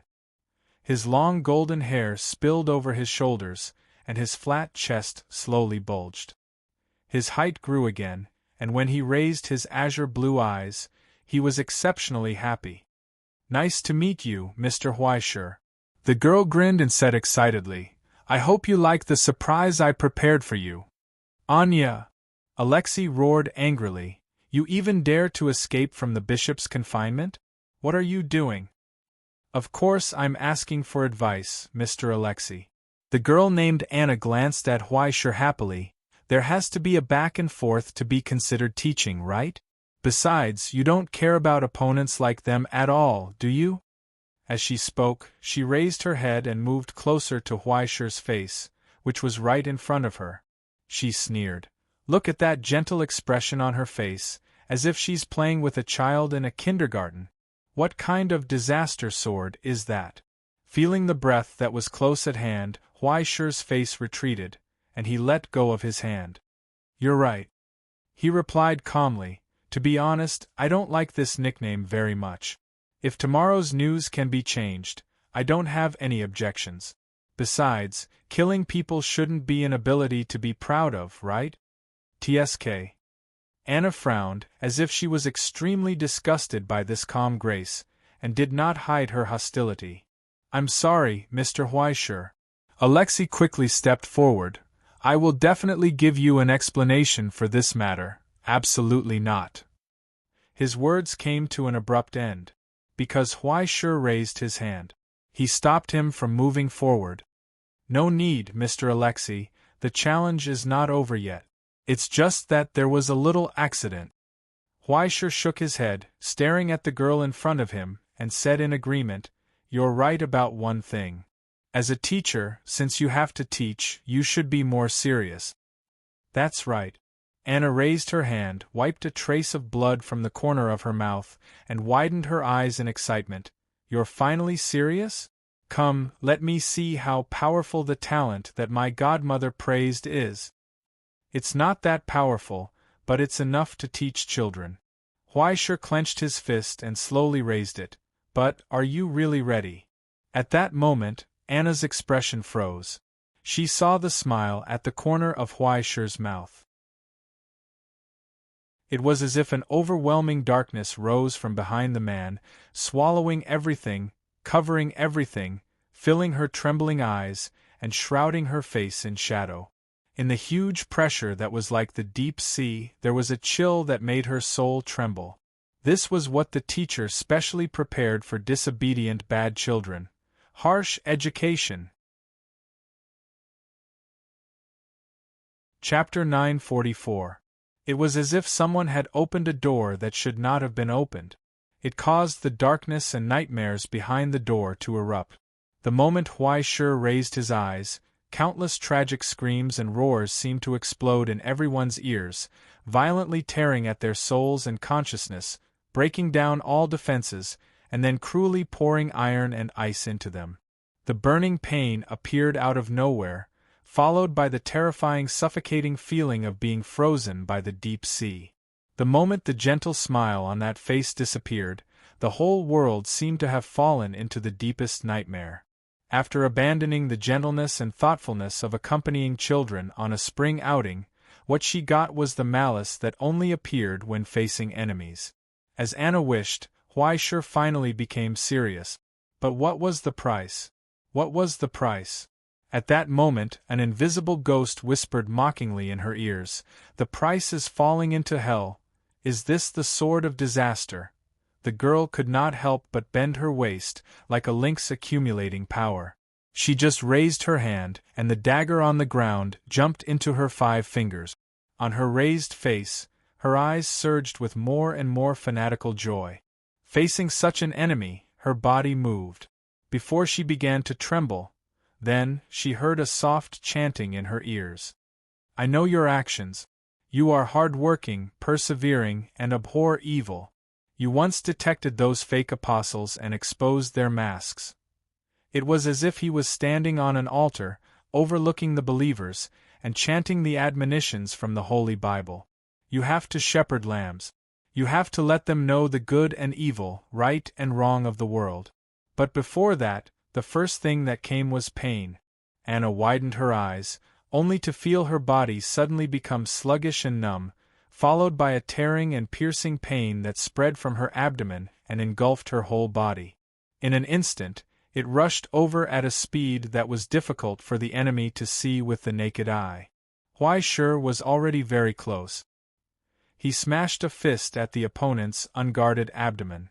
As a result, his perfectly straight body bent under the impact of the iron fist, and he was sent flying backwards. Outside the field, Alexei widened his eyes in shock. He was not shocked by the strength that exceeded his expectations, but by such a familiar technique and attacking method. He stared at Huaishi's feet. The footprints that hadn't dissipated from the plastic floor mats followed Huaishi's straightforward and intertwined with Anna's footstep. Flawlessly, it was connected to one spot. It was exactly the same. Was this a combat technique from the Supreme Court? An idea that even Alexei himself couldn't believe emerged in his mind. Following the loud bang, Anna's body flew over the crowd and crashed into the wall, leaving a deep dent. But then, she crawled out of the crack in the wall and propped herself up. Like a wild beast, a ferocious and fanatical expression appeared in her bloodshot eyes. It flew towards Huaishi. What responded to her was a raised hand knife. Huaishi stood where he was and took a step forward. Just like that, he casually brushed past the slender young girl. No! Alexei lost his voice and reached out his hand subconsciously, but there was nothing he could do to stop it. The color of blood rose from everyone's eyes, blooming like a flower, spreading out along with the heads that flew into the air. It was a cruel and ferocious beheading, but it had such a soul-stirring beauty. It was flawless. It was as if every life was solemnly sent to the grave in the purest way. It was suffocating, but when their eyes followed the falling girl and landed on the ground, they saw Anna's body suddenly bouncing up from the ground, rolling and propping herself up. She raised her hand and touched the bruise on her neck. She didn't die. Inconceivably, the exquisite head was still in its original position. Even she herself couldn't believe it. Everything just now was just an illusion made by the mind and consciousness before the naked eye's observation. This time, Huaishi swung his hand and slowly turned his head. He looked at the girl on the ground indifferently and told her, "I know what you're doing. You're just living in name, but in fact you're dead." Every word, every sentence was so familiar. It was the canon and precepts from the religious court of inquiry. Even every step and every move just now came from the skills passed down in the court of inquiry. If he closed his eyes, Alexei would even think that the person standing in the arena at this moment was a dogmatic teacher of the court of inquiry, holding a red-hot iron rod in his hand and cruelly whipping an unripe disciple. "That's great, that's great." Anna grinned and felt the fear in her heart at this moment, but she couldn't suppress her excitement. "You actually held back. You're too arrogant, Huaishi." She licked the blood at the corner of her mouth and sneered, "Have you always been so gentle to little girls?" At that moment, her figure suddenly blurred. In front, behind, above, below, and in the blind spots on the left and right, the outline of an assassin full of murderous intent appeared at the same time. Neck, back, genitals, arms, inner thighs, every vital part of his body felt a chill that was as sharp as a blade. Which one was fake? Which one was real? There was no need to care at all. Under the support of the supreme tier, Evil Moon, every single one of them could be real. At the same time, 6 reckless and suicidal assassins landed on Huaishi, leaving no room for him to dodge. However, it was also meaningless. Because it was too slow, Huaishi was unmoved and looked forward indifferently. So what if they were real? As long as he could defeat them before they could attack him, it would be fine. At that moment, the 6 phantoms disappeared without a trace at the same time. In the short gap before the attack was launched, Huaishi's fist had already pierced through the air. After crossing the distance of a few meters, it landed on her face without any hesitation. It was not the resonance of Supreme Tier, nor was it the Shadow Burial Shuttle from Great Sea Ming. In the end, it was just a simple punch. Then, the sound of shattering echoed in everyone's ears. It was the crisp sound of ice breaking. After a layer of solid ice appeared, Anna's head was lifted up, almost crushed by the terrifying power contained in the punch. Her vision turned dark. But then, that pretty face came back again. Bright red blood was flowing out from her nostrils, but her smile was so excited as if she was embracing a dream. She launched an attack on Huaishur, who was just inches away. Along with the sound of the alarm, a cold chill suddenly appeared in the underground training ground, as if a Siberian snowstorm had descended, engulfing everything in the ring. All that could be seen was the silhouette of the two fighting. Or rather, the tragic scene of a one-sided trampling. When Anna raised her head again, there was a merciless elbow strike, followed by a dull thud. But as if she could not feel the pain, her hand that was holding the dagger stabbed towards Huaishur's neck, which was then broken by a cold twist. Aiming at her heart, Kiran punched her. The rapidly growing solid ice, together with her bones and flesh, was shattered again. Only the unreserved power was poured onto her heart, causing the fragile organ to stop beating for a second. Anna staggered backward, but her raised arm was caught by Huaishur. He pulled her back, aimed at her face, and punched her again, breaking her left arm that was blocking her front. The sound of bones shattering was heard from the storm of ice and blood. Together with the cold and deep chanting, it was like an admonition from the altar, engraving every word into her soul. You must repent, remember the lessons you heard and received in the past, and obey them. If you don't wake up, I will be like a nightmare, coming when you least expect it. Kiran chanted the words from the Holy Bible solemnly. Strict education was unreservedly bestowed upon the rebellious and bad student. It crudely corrected her deviant behavior, coldly reshaped her deformed soul, and cruelly taught her all the lessons. At the same time, it was compassionately bestowed upon her dogma and discipline. You must be vigilant, and strengthen the remaining that is about to weaken. Because I see that none of your actions are complete in front of me, the storm roared. The bone-piercing coldness in the ice and snow erupted again, forming a blurry outline, pouncing towards Huaishur. But then, the sound of bones shattering disappeared.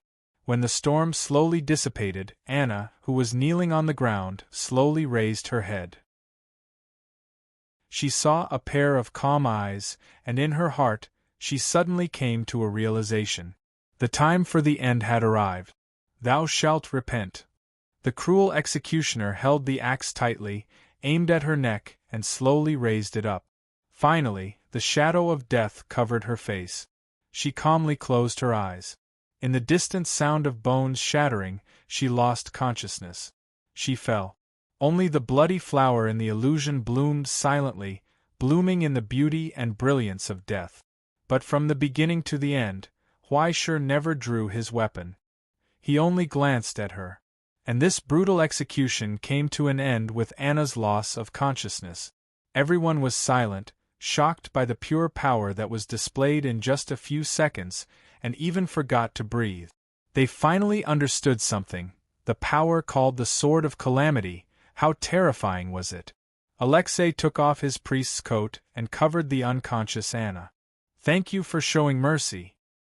He sincerely thanked the young man who brushed past him. Huaishur shook his head indifferently. It's just a lesson that I haven't attended for a long time. What is there to be grateful for? I'm not interested in teaching accidents. But what happened to her soul?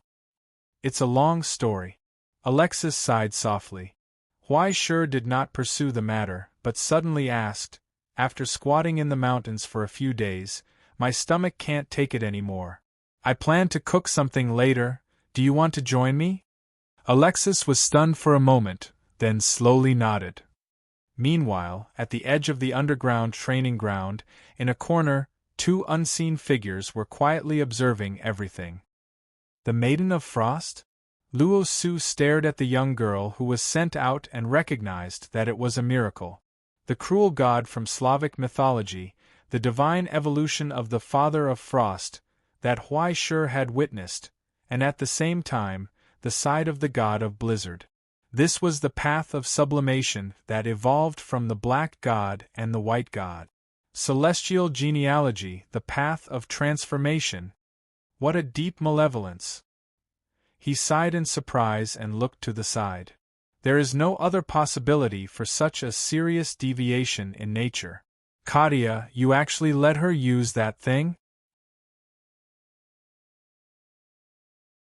Chapter 945. The reason why he called it that thing was because Russell himself was not clear about its condition and the measures for safekeeping. Thanks to Catherine's outstanding safekeeping and sealing, other than knowing that it was extremely dangerous, Russell was completely clueless about the rest of the information. Moreover, he didn't have the slightest interest in understanding or getting close to those things that were his natural enemy. Even if it had the most shameless army and the most versatile ability in celestial genealogy, the Twilight System still had a weakness: the Ascendant themselves. The miracle that originated from the Norse gods was too tyrannical and huge, causing the Ascendant themselves to be greatly affected. There would be deviations in their personality and consciousness. To put it simply, the higher one went, the more they would become like the Norse gods. For example, for an old bastard like Russell, he did not care if he was disliked or not. After all, no one could kill him. However, the path of transformation was different, especially that thing. It affected and interfered with the soul.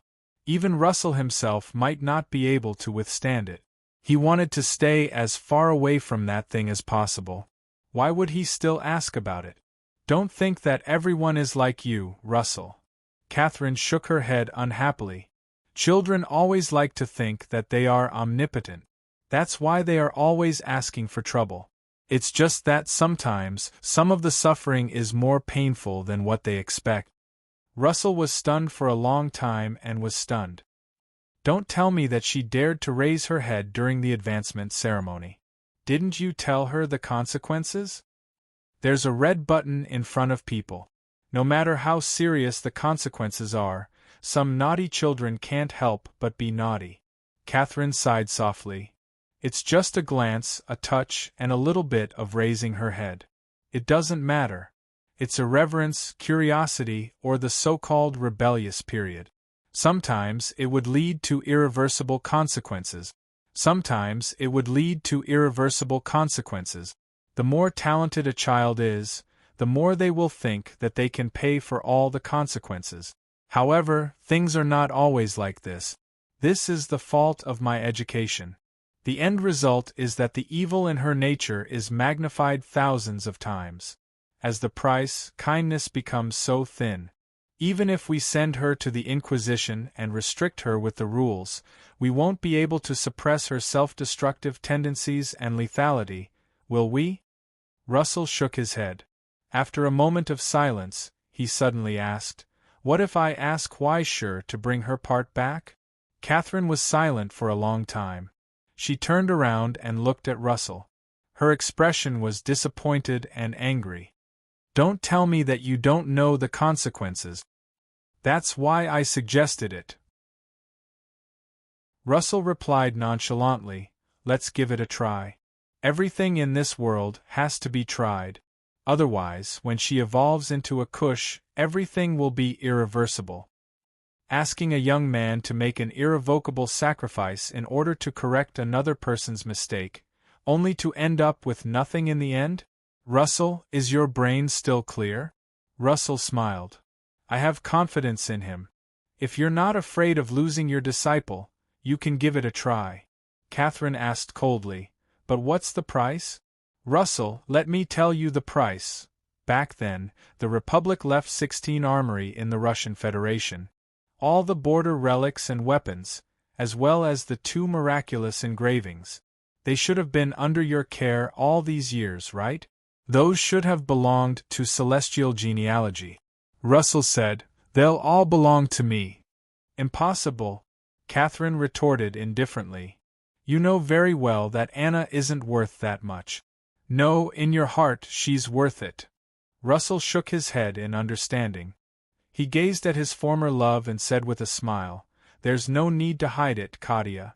In your heart, every one of your godson and goddaughter is much more important than a dusty and broken warehouse. The reason why you're called Gaia of the Storm and the godmother of the Russian Federation is not just because of your cold and harsh nature. As long as that child can smile at you again, you'll feel that it's worth it no matter what you pay. In the long silence, Catherine closed her eyes. She sighed silently. Russell. Yes. Becoming your student is the greatest misfortune of his life. On the contrary. The old man put his hands in his pockets and raised his eyebrows happily. Although I'm not his greatest misfortune, he's definitely one of my greatest blessings. In the corner of the restaurant, as the stew pot bubbled with steam, Huaisher heard from Alexis the reason for Anna's soul's aberration. No, rather than aberration, it was more accurate to say that it was incomplete. It was as if he saw half a person walking on the street alive and kicking, but he had no idea where the other half went. He didn't understand how such a bizarre imagination could exist. The black god and the white god? He scratched his head. The Slavic gods are really cruel. The barren land and the long winter. The people and gods of this land never liked the weak and despised the weak. It's better to say that before the arrival of the Holy Spirit genealogy, this had always been a place of natural selection. It's the same for the gods. Alexis crossed his hands and calmly replied, although the celestial genealogy is different, the source of the path of transformation comes from here. It's also a part of the black god and the white god. Since they had embarked on this path, they would inevitably be influenced and interfered with by their superiors. Just like the tacit understanding and affinity between Huaisher and Balder. While they were attracted to each other, they would also unknowingly usher in changes. And the gods were not something as simple as the stigmata. They had an even greater existence and countless shadows. The miracles that humans could observe were only their reflections on the ground. Therefore, there were also many incarnations. Just like the Frost Father, there was a harsh and cold front, as well as the image of Grandfather Frost, who was like an old man, and even the legend of the original Snow Maiden, who served the Frost Maiden. Back then, when the guys from the Pioneer Society collected the source books from all over the world for crowdfunding, they naturally wouldn't miss the miracle that had been rooted in this land for many years. At that time, what the Slavic genealogy gave up was the miracle of the white god Beloberg and the black god Chernobyl. Black and white, day and night, good and evil. In the end, what was formed was the path of transformation of the celestial genealogy. If the core of the path of heaven's inquisition was to share, then its core was the essence of human nature. After the fall of heaven and the collapse of the utopia, the last remnants of the path of transformation finally returned to this land under the protection of Catherine. Originally, Anna was the child that the bishop thought was the most promising. She became an ascender at the age of 8 and completed the trial of the Templar Knight at the age of 12. Bishop Catherine wanted to send her to St. Petersburg to study, but she wasn't interested in the Holy Spirit genealogy. Alexis sighed. In the end, she chose to follow her mother's path, but she became what she is today. After the malignant expansion, she was completely different from before. If the bishop hadn't sent her to the Inquisition and restrained her by iron laws and dogma, she would have solidified long ago, right?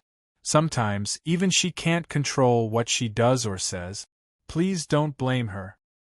Who would take such a small matter to heart? Huaisher shook his head and opened the lid of the pot. He sniffed the smell of the stew in the thick soup and put in 2 handfuls of basil leaves, stirring it. It's ready to eat, Mr. Alexis. I still want to go out in the afternoon, so I'll have to trouble you to keep me company. Sensing Huaisher's undisguised honesty, Alexis couldn't help but shake his head and laugh self-deprecatingly. He swallowed the words that he had prepared after racking his brains. It seemed that he had wasted his efforts all this time. From the beginning to the end, he probably didn't take Anna's offense to heart. In the end, Huaisher wasn't able to go out in the afternoon. Russell, that old bastard who came out of nowhere, took his place. Huaisher, I have an honorable task for you, Russell said vehemently. In order to save the celestial genealogy, the organization has decided to let. I can't afford to save it.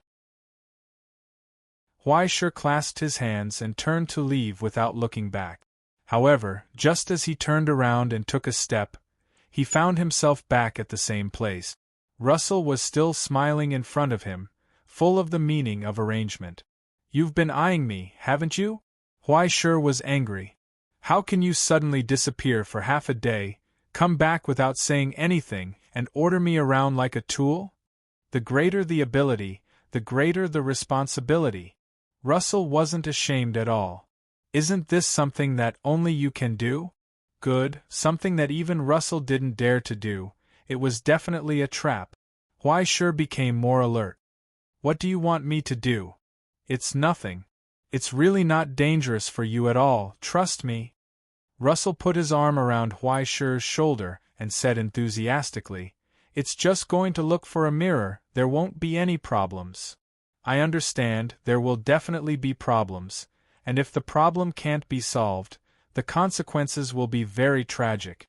Huaisher perfectly understood what Russell meant. Simply put, it's to treat the illness and save people. Russell announced his deal with Catherine without holding back. "You'll sacrifice your body and spirit, sell your body, and I'll get the armory and border relics left behind by the Republic in the Russian Federation. How about that? Isn't it a sure win?"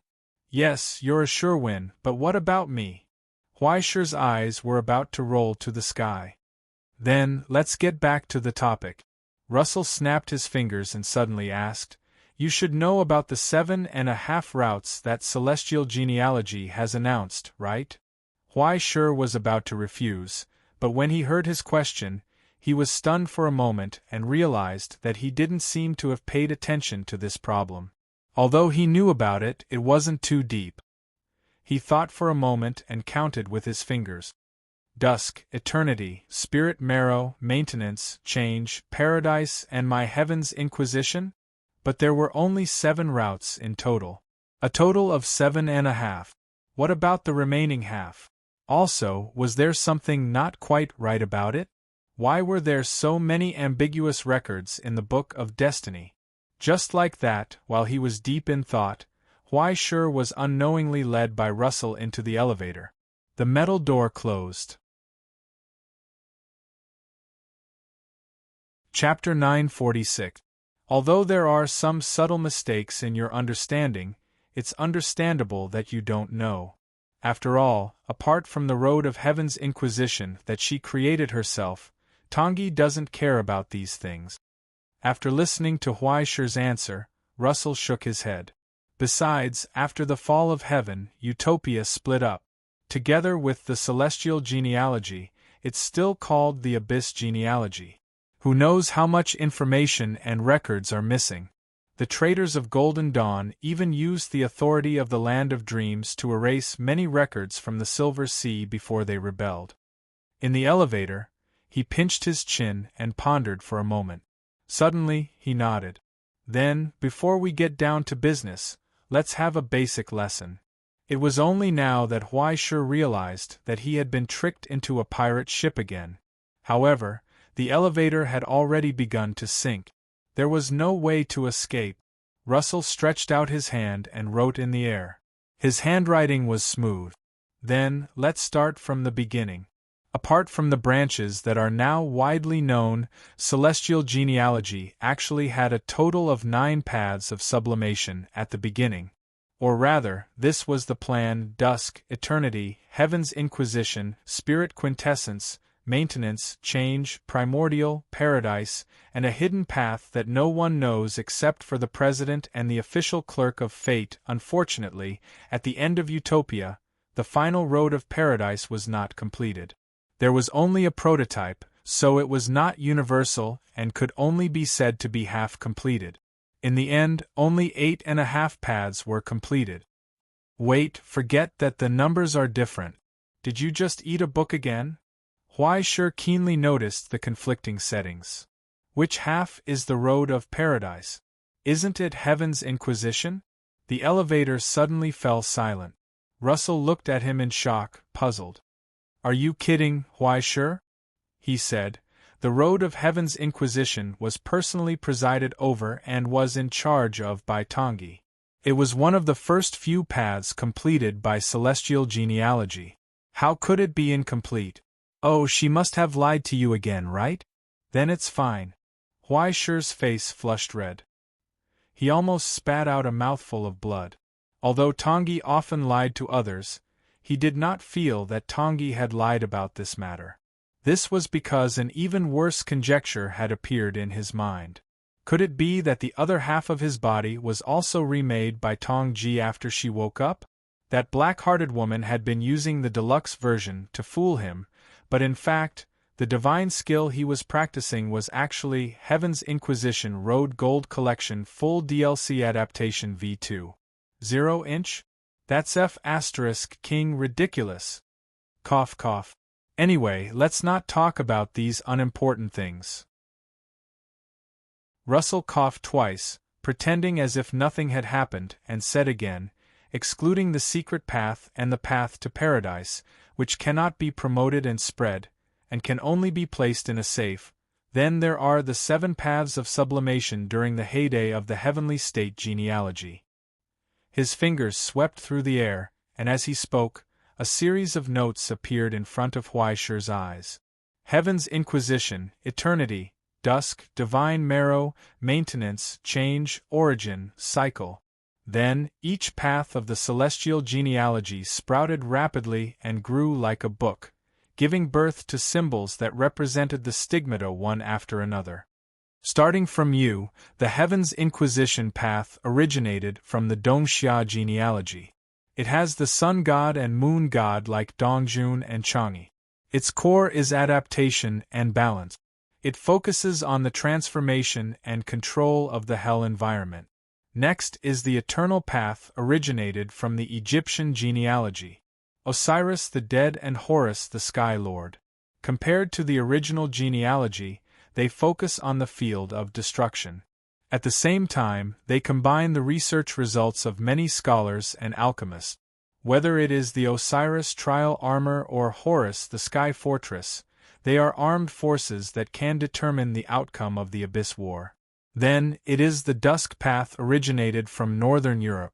The core of it is strategy and control. How to control, use, and expand one's own army. The Divine Marrow path originated from Greece. It is the direct research result of the Pillar of Divine Marrow. At the same time, it is also the path with the most divinity among the 7 paths of the celestial genealogy. It is the path that is most similar to the gods of the past. Because of this, it is almost the path with the worst compatibility with Isaac. At the mention of this, Russell could not help but shrug and complain in a low voice. He is definitely the kind that was delayed by his teacher. As if it was an illusion, Huai Shi heard a cold snort vaguely coming from the void. However, when he listened carefully, it disappeared without a trace. The next 4 paths are even more unknown. At the same time, they are the 4 paths that suffered the most losses when the Utopia split. Russell sighed and said with his fingers, the maintenance path originated from the Indian genealogy. Now only Krishna is left to support it. What's even more unbearable is that the core of this path is mystery. No matter how many successors there are, without the corresponding talent, it will be difficult for them to advance. They will not be of use. However, compared to the transformation path, the maintenance path is much better. The transformation path is completely opposite to the Divine Marrow path. Its core is human nature, good and evil.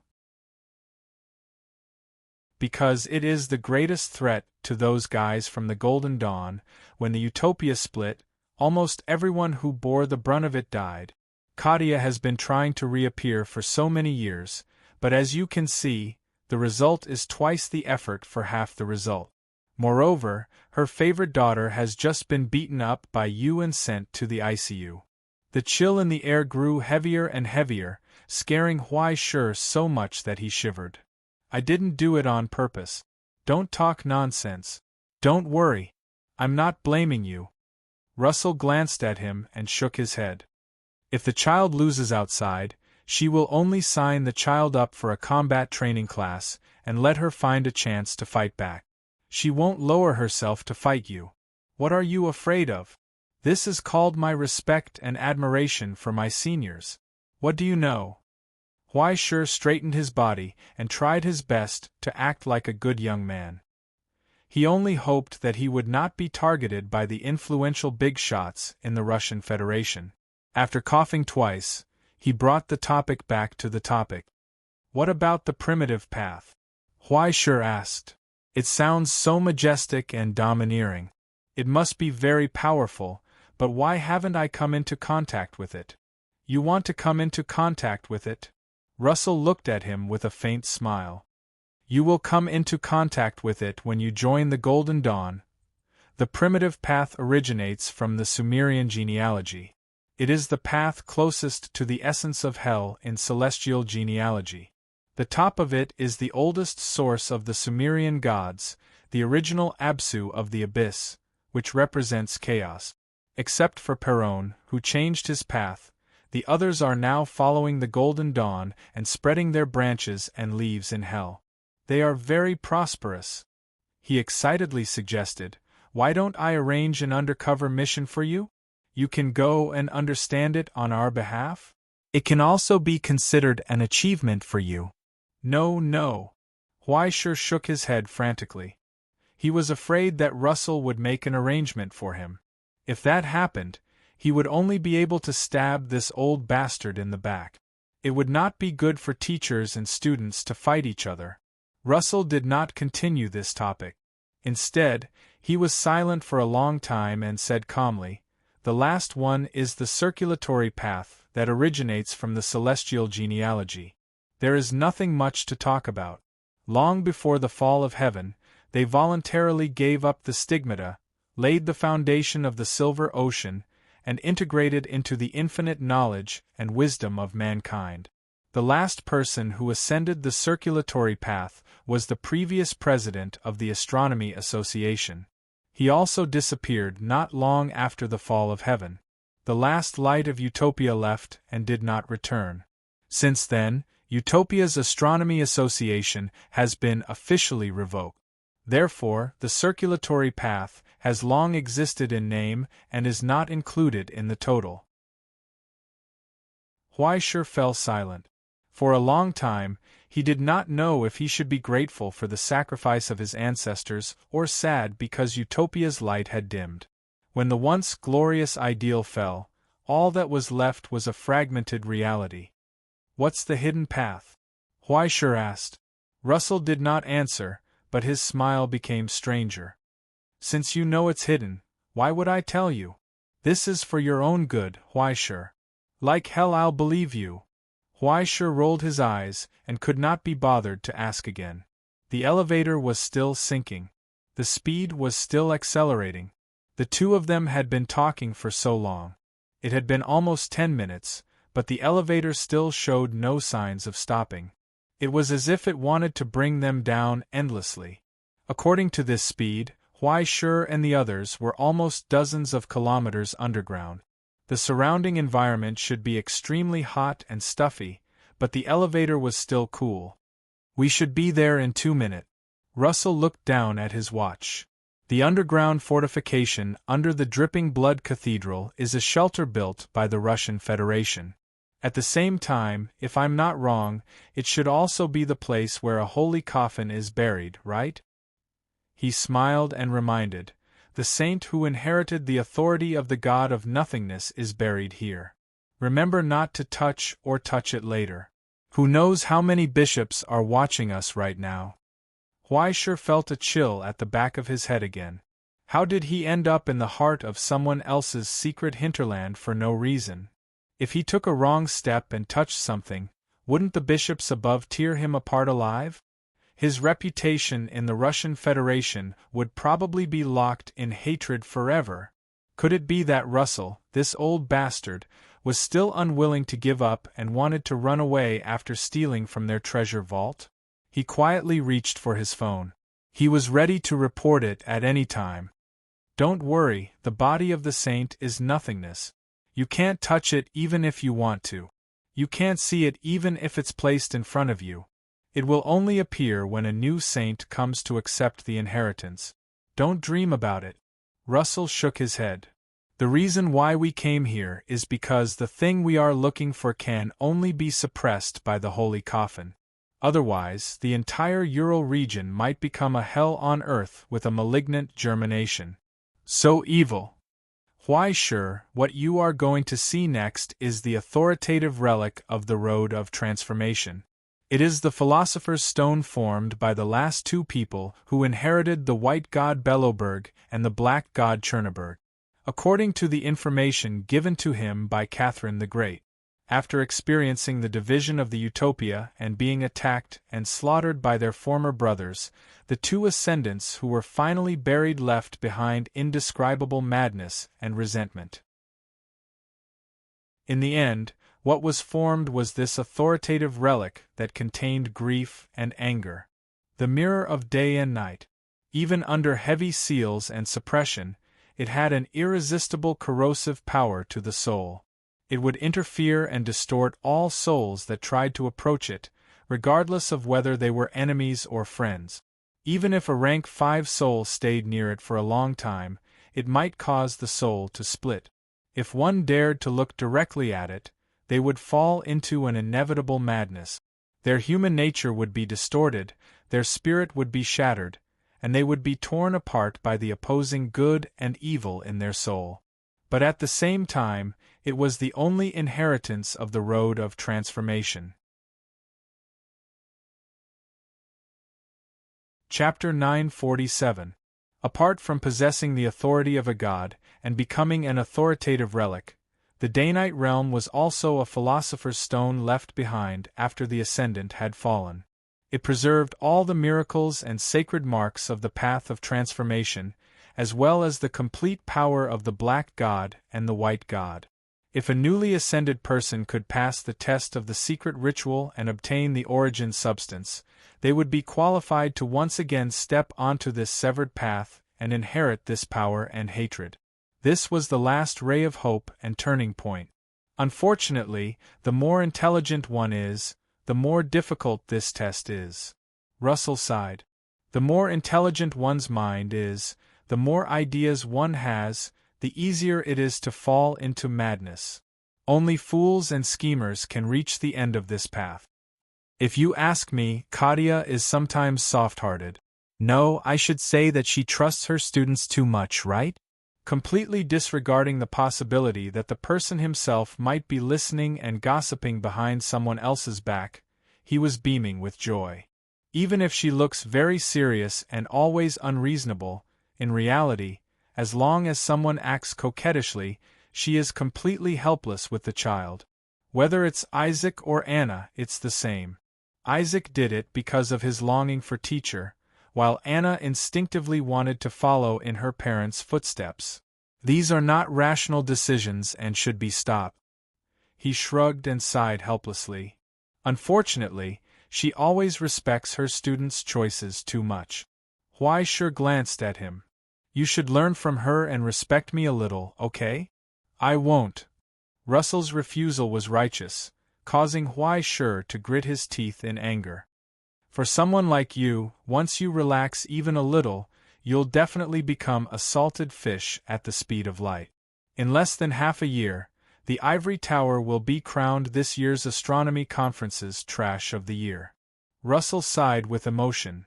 Teacher is doing this for your own good. I'm doing this for your own good. The child is still young. Why sure glanced at Russell's neck, intending to fast forward to the next sentence. Everyone died. Unfortunately, the success rate was not high, so he could only regretfully give up. There was still plenty of time in the future. The Book of Destiny silently bore a grudge. With Russell's help and the information that Alexis told him, Why sure finally understood. So, Anna became like this because something went wrong when she used it to advance? Yeah, Russell said. Everything was going well in the beginning, but at the end she looked up at the mirror, or rather, when she had the thought of looking, she had already seen it. No one could stop him even if they wanted to. Didn't Catherine the Great tell her about the risks inside? Why sure frowned. Why would she want to see it? Because in the mirror, you can see a temptation that you can't resist. Russell shook his head. Think about it. You are a talented and intelligent little girl. You have both parents, a happy family, and a promising future. Suddenly, one day, everything was gone. You only have yourself left. You have to inherit the hatred and pain they left behind, and step on the path forward. At this time, a magic mirror from a fairy tale suddenly appears in front of you. What will you see in it? Huaishur was silent and speechless. Not to mention a little girl, it's the same for anyone. Russell sighed with pity. No matter how calm and dangerous it is, even if you know it's fake, who can resist not looking at it? With that, he patted Huaishur's shoulder and was full of curiosity. To be honest, I'm looking forward to what you will see. Since it's so dangerous, why should I go and see it? Seeing that his foxtail had finally revealed itself, Huaishur was furious. He felt that he could finish 8 bowls of turtle soup in one go. Of course, it's because you have the means to defeat it, Russell answered matter-of-factly.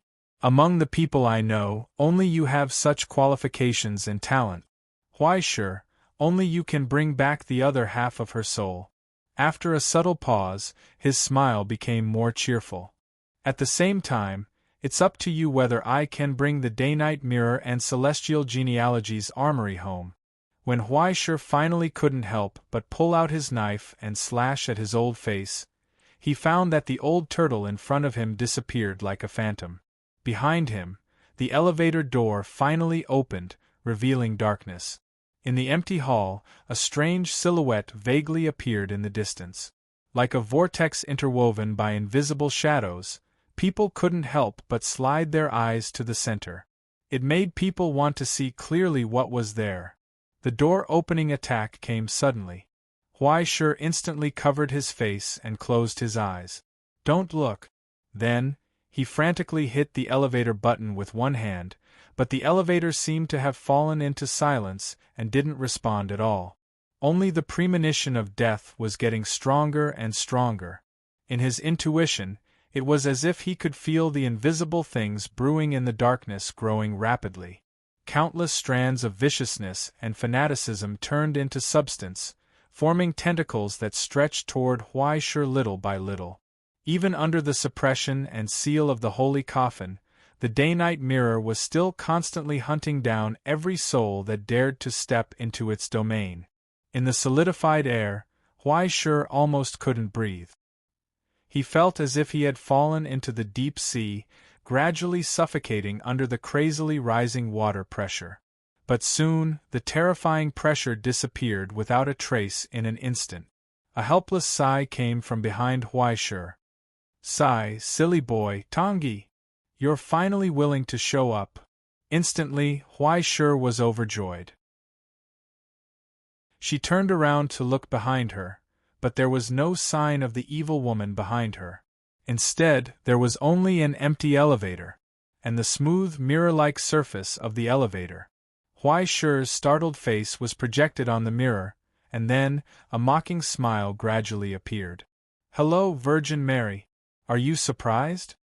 The other Huaishur said happily, What, at this time, you still want a woman who treats you as a tool to save you? That's really outrageous. Huaishur's vision went black. Damn, why does an authoritative relic have so many tricks up its sleeve? Oh, now do you think the authoritative relic is tricking you? In the projection, Huaishur leaned on the door and looked at his expression as if he had seen a ghost. And why didn't Russell tell you this key information? No way, no way. Don't tell me there's anyone who thinks that old thing Russell would really trust someone else? Don't joke around, Huaishur, he's using you. The mirror emerged from the mirror, leaned out, and bent down to look at his face in midair. Look, a good tool, a pure and silly child. Since birth, you've been used by others until now. Who doesn't like you? Fu-yi, who treats you as a trash can of negative energy. Ai-ching, who treats you as a consumable. As long as she pretends to be delicate and pitiful, you'll rush forward regardless of your own safety? Luo Xian, who doesn't even know what love is. Or Tangi, Who hasn't told you what her purpose is until now? The mirror asked doubtfully. Why sure, why do you always have unrealistic expectations of people? In a short silence, Why sure slowly raised his hand and said seriously, Sorry to interrupt you, can I ask you a question? Go ahead. The mirror tilted its head, took out a cigarette from its pocket, rubbed its hands and lit it, then blew a puff of smoke in his face. Do you still think I'll be kind enough to answer your doubts? No, I'm just curious. Why sure said, If you are me, then I should also be you. If I'm in a split state now, then you should also be a part of Why sure. So, we should both know each other's nature. He hammered his palm and asked curiously, Then why do you think I'll take your bullshit seriously? The mirror was stunned, but saw Why sure reach out and smoothly take the cigarette from the corner of his mouth. He took 2 puffs and didn't feel any difference in the taste. He took out another pack from his pocket and looked at the mirror's pocket. Wow, 1 pack turned into 2. Why sure exclaimed, Can the things inside be taken out? Are you still dreaming at this time, Why sure? The mirror sneered and glanced at his naive look. Don't you know it clearly in your heart? The moment you saw the day-night mirror, you were already in a split state. It doesn't matter who comes, Luo Su will kick you into the pit, and from then on, you can only sleep forever. And Luo Su will take your hard work, the results of your hard work, and finally wait for you to die. At your funeral, he will shed 2 drops of fake tears, take your book of destiny, and succeed in rebuilding the kingdom of heaven's lineage. He paused for a moment, leaned closer, and whispered in Why sure's ear, So, think about it yourself. The mirror took a deep breath and roared, Are you AF *King idiot? If I'm an idiot, what are you? Why sure rolled his eyes and was unmoved, You're so smart, so powerful, and so loud. Are you especially looking forward to me refuting you? Why do I *King share the same origin as an idiot like you? Do you think I want to? If you didn't overestimate yourself and take that damn thing, would I have run out like this? Let me guess. Why sure smoked the cigarette he snatched from the mirror. According to the conventional plot, only one of us can walk out in one piece, right? If you're so smart, why don't you guess? It's clearly a simple condition, but why do 10 out of 10 people who take the mirror become idiots after they go out?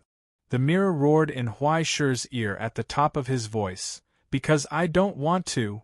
Listen carefully, old man. You won't, will. You don't listen, as expected of me. Why sure clapped his hands in appreciation. In other words, there's no other solution, right? The mirror sneered. If you kneel down and beg me, I can consider it. Kowtow to myself in front of the mirror? I don't think I'm that narcissistic, am I? Why sure laughed, flicked the last of the cigarette ash, and stamped it out under his feet.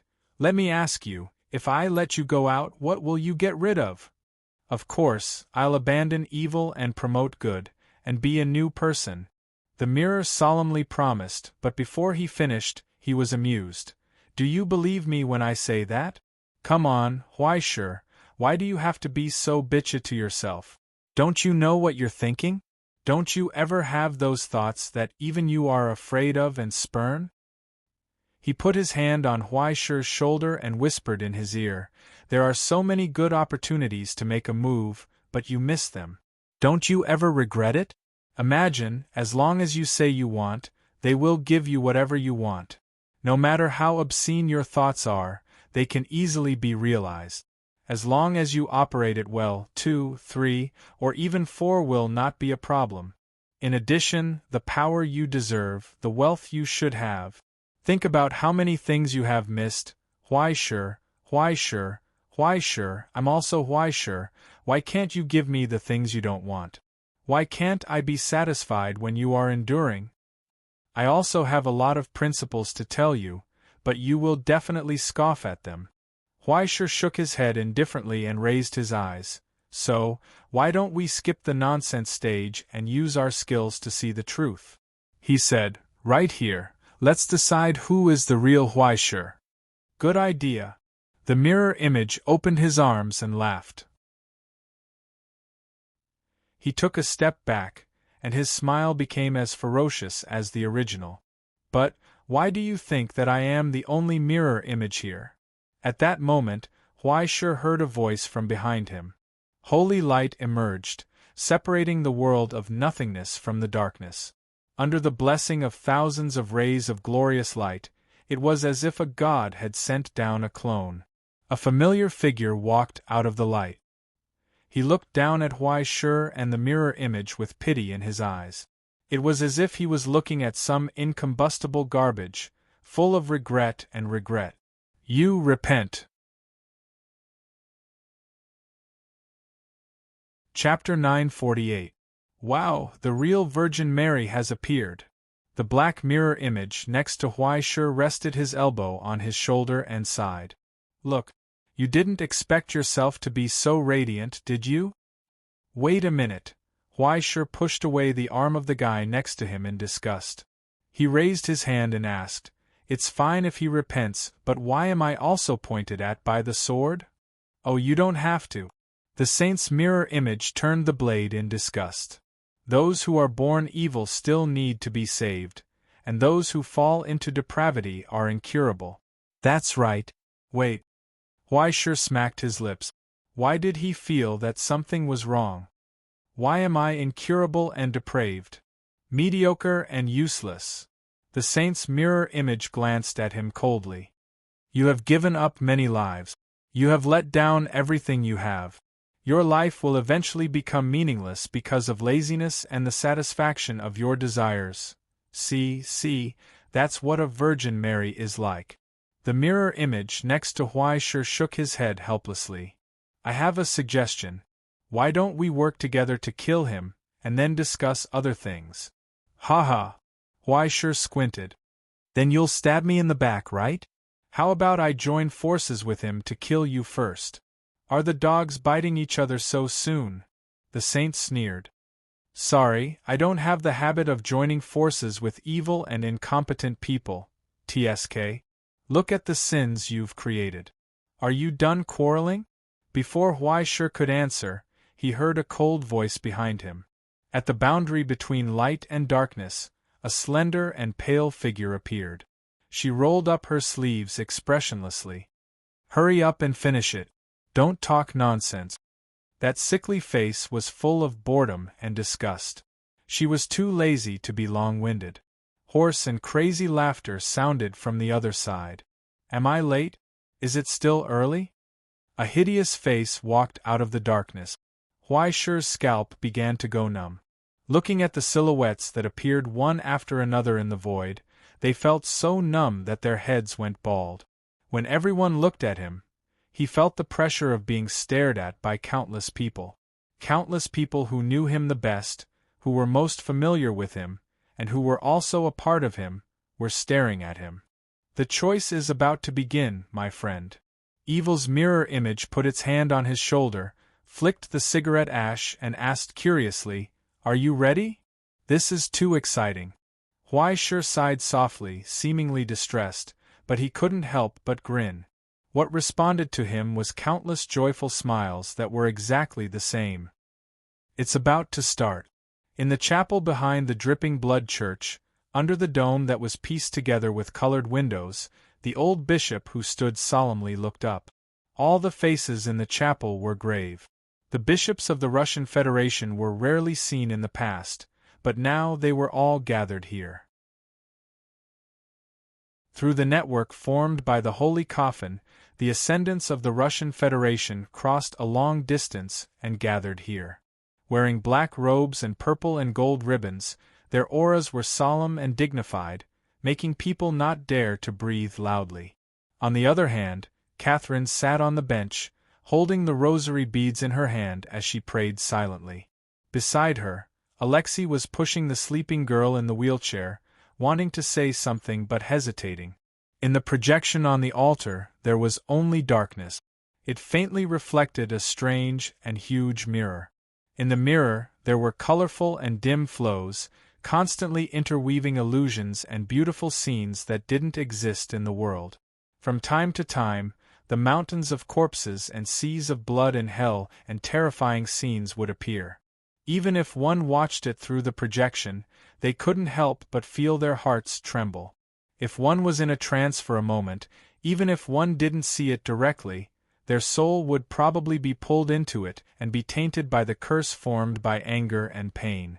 And in the projection, the moment the elevator opened, Huai-Shi had already lost his mind. Like a walking corpse, he stood in front of the huge bronze mirror. Lured by the changing soul, he stretched out his hand and pressed on the mirror.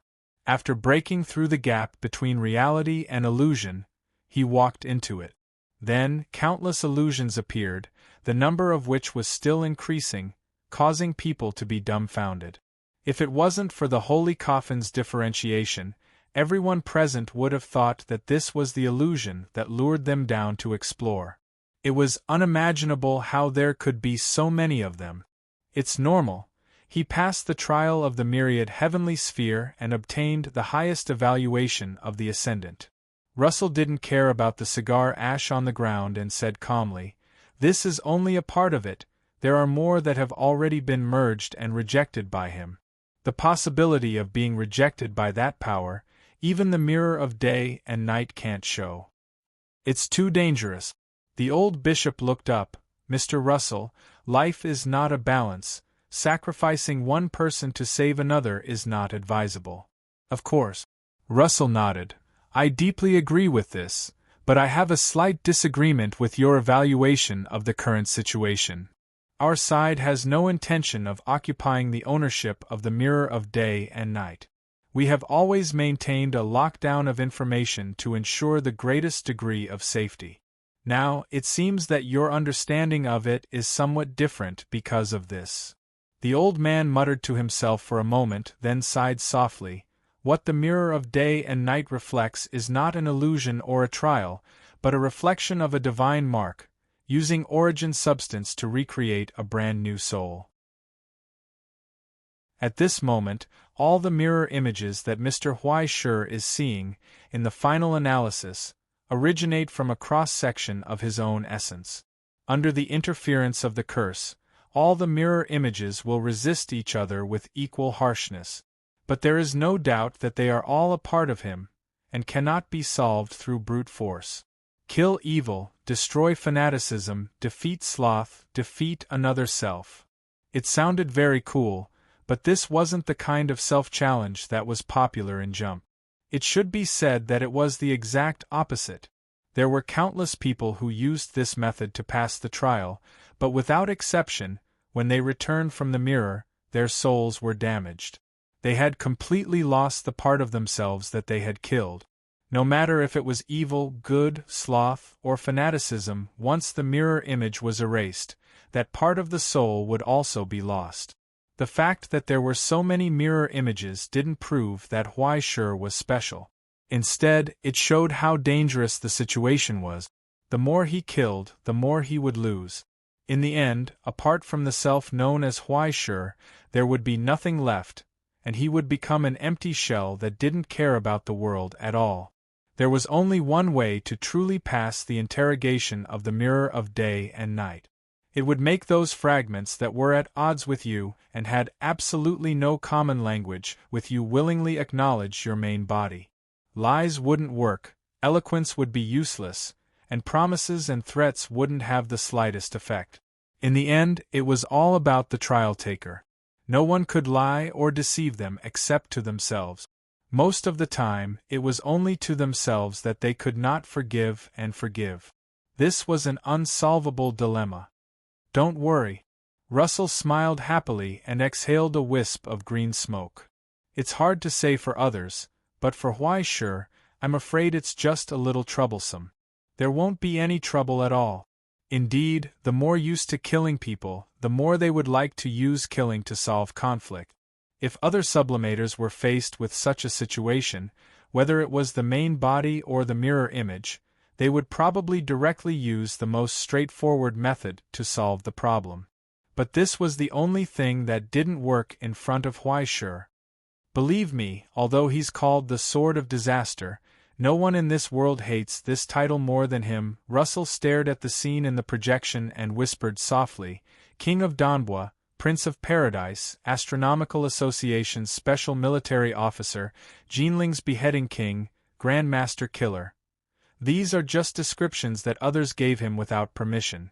From the beginning to the end, the only title that he was willing to recognize and be proud of from the bottom of his heart was only one. In that instant, in the silent chapel, everyone was stunned at the same time. They raised their eyes in shock. It was as if they were hallucinating. A hallucinatory melody sounded from the darkness. In that instant, the darkness was turbulent, and the mighty melody galloped like a torrent, stirring up all the illusions and causing the deathly still darkness to tremble. Countless mottled colors quickly dimmed and shrank, turning into nothingness. In the heavily sealed Holy Artifact exhibition room, it actually fell into chaos at this moment. Everything lost its outline, and under the changes brewing in the mirror of day and night, various changes appeared. Everything was rapidly disappearing. In the end, only nothingness was left. It was just like the essence of the abyss. And as Huai Shur in the mirror lowered his eyes and raised the bow, countless changes emerged from the chaos. It was as if the world was opened. Accompanied by a soft and bright melody, the nothingness surged, spewing out innumerable gorgeous colors and changes. It was as if the soul was operating above the abyss, lighting up the first ray of light. Clear air rose, turbid air fell.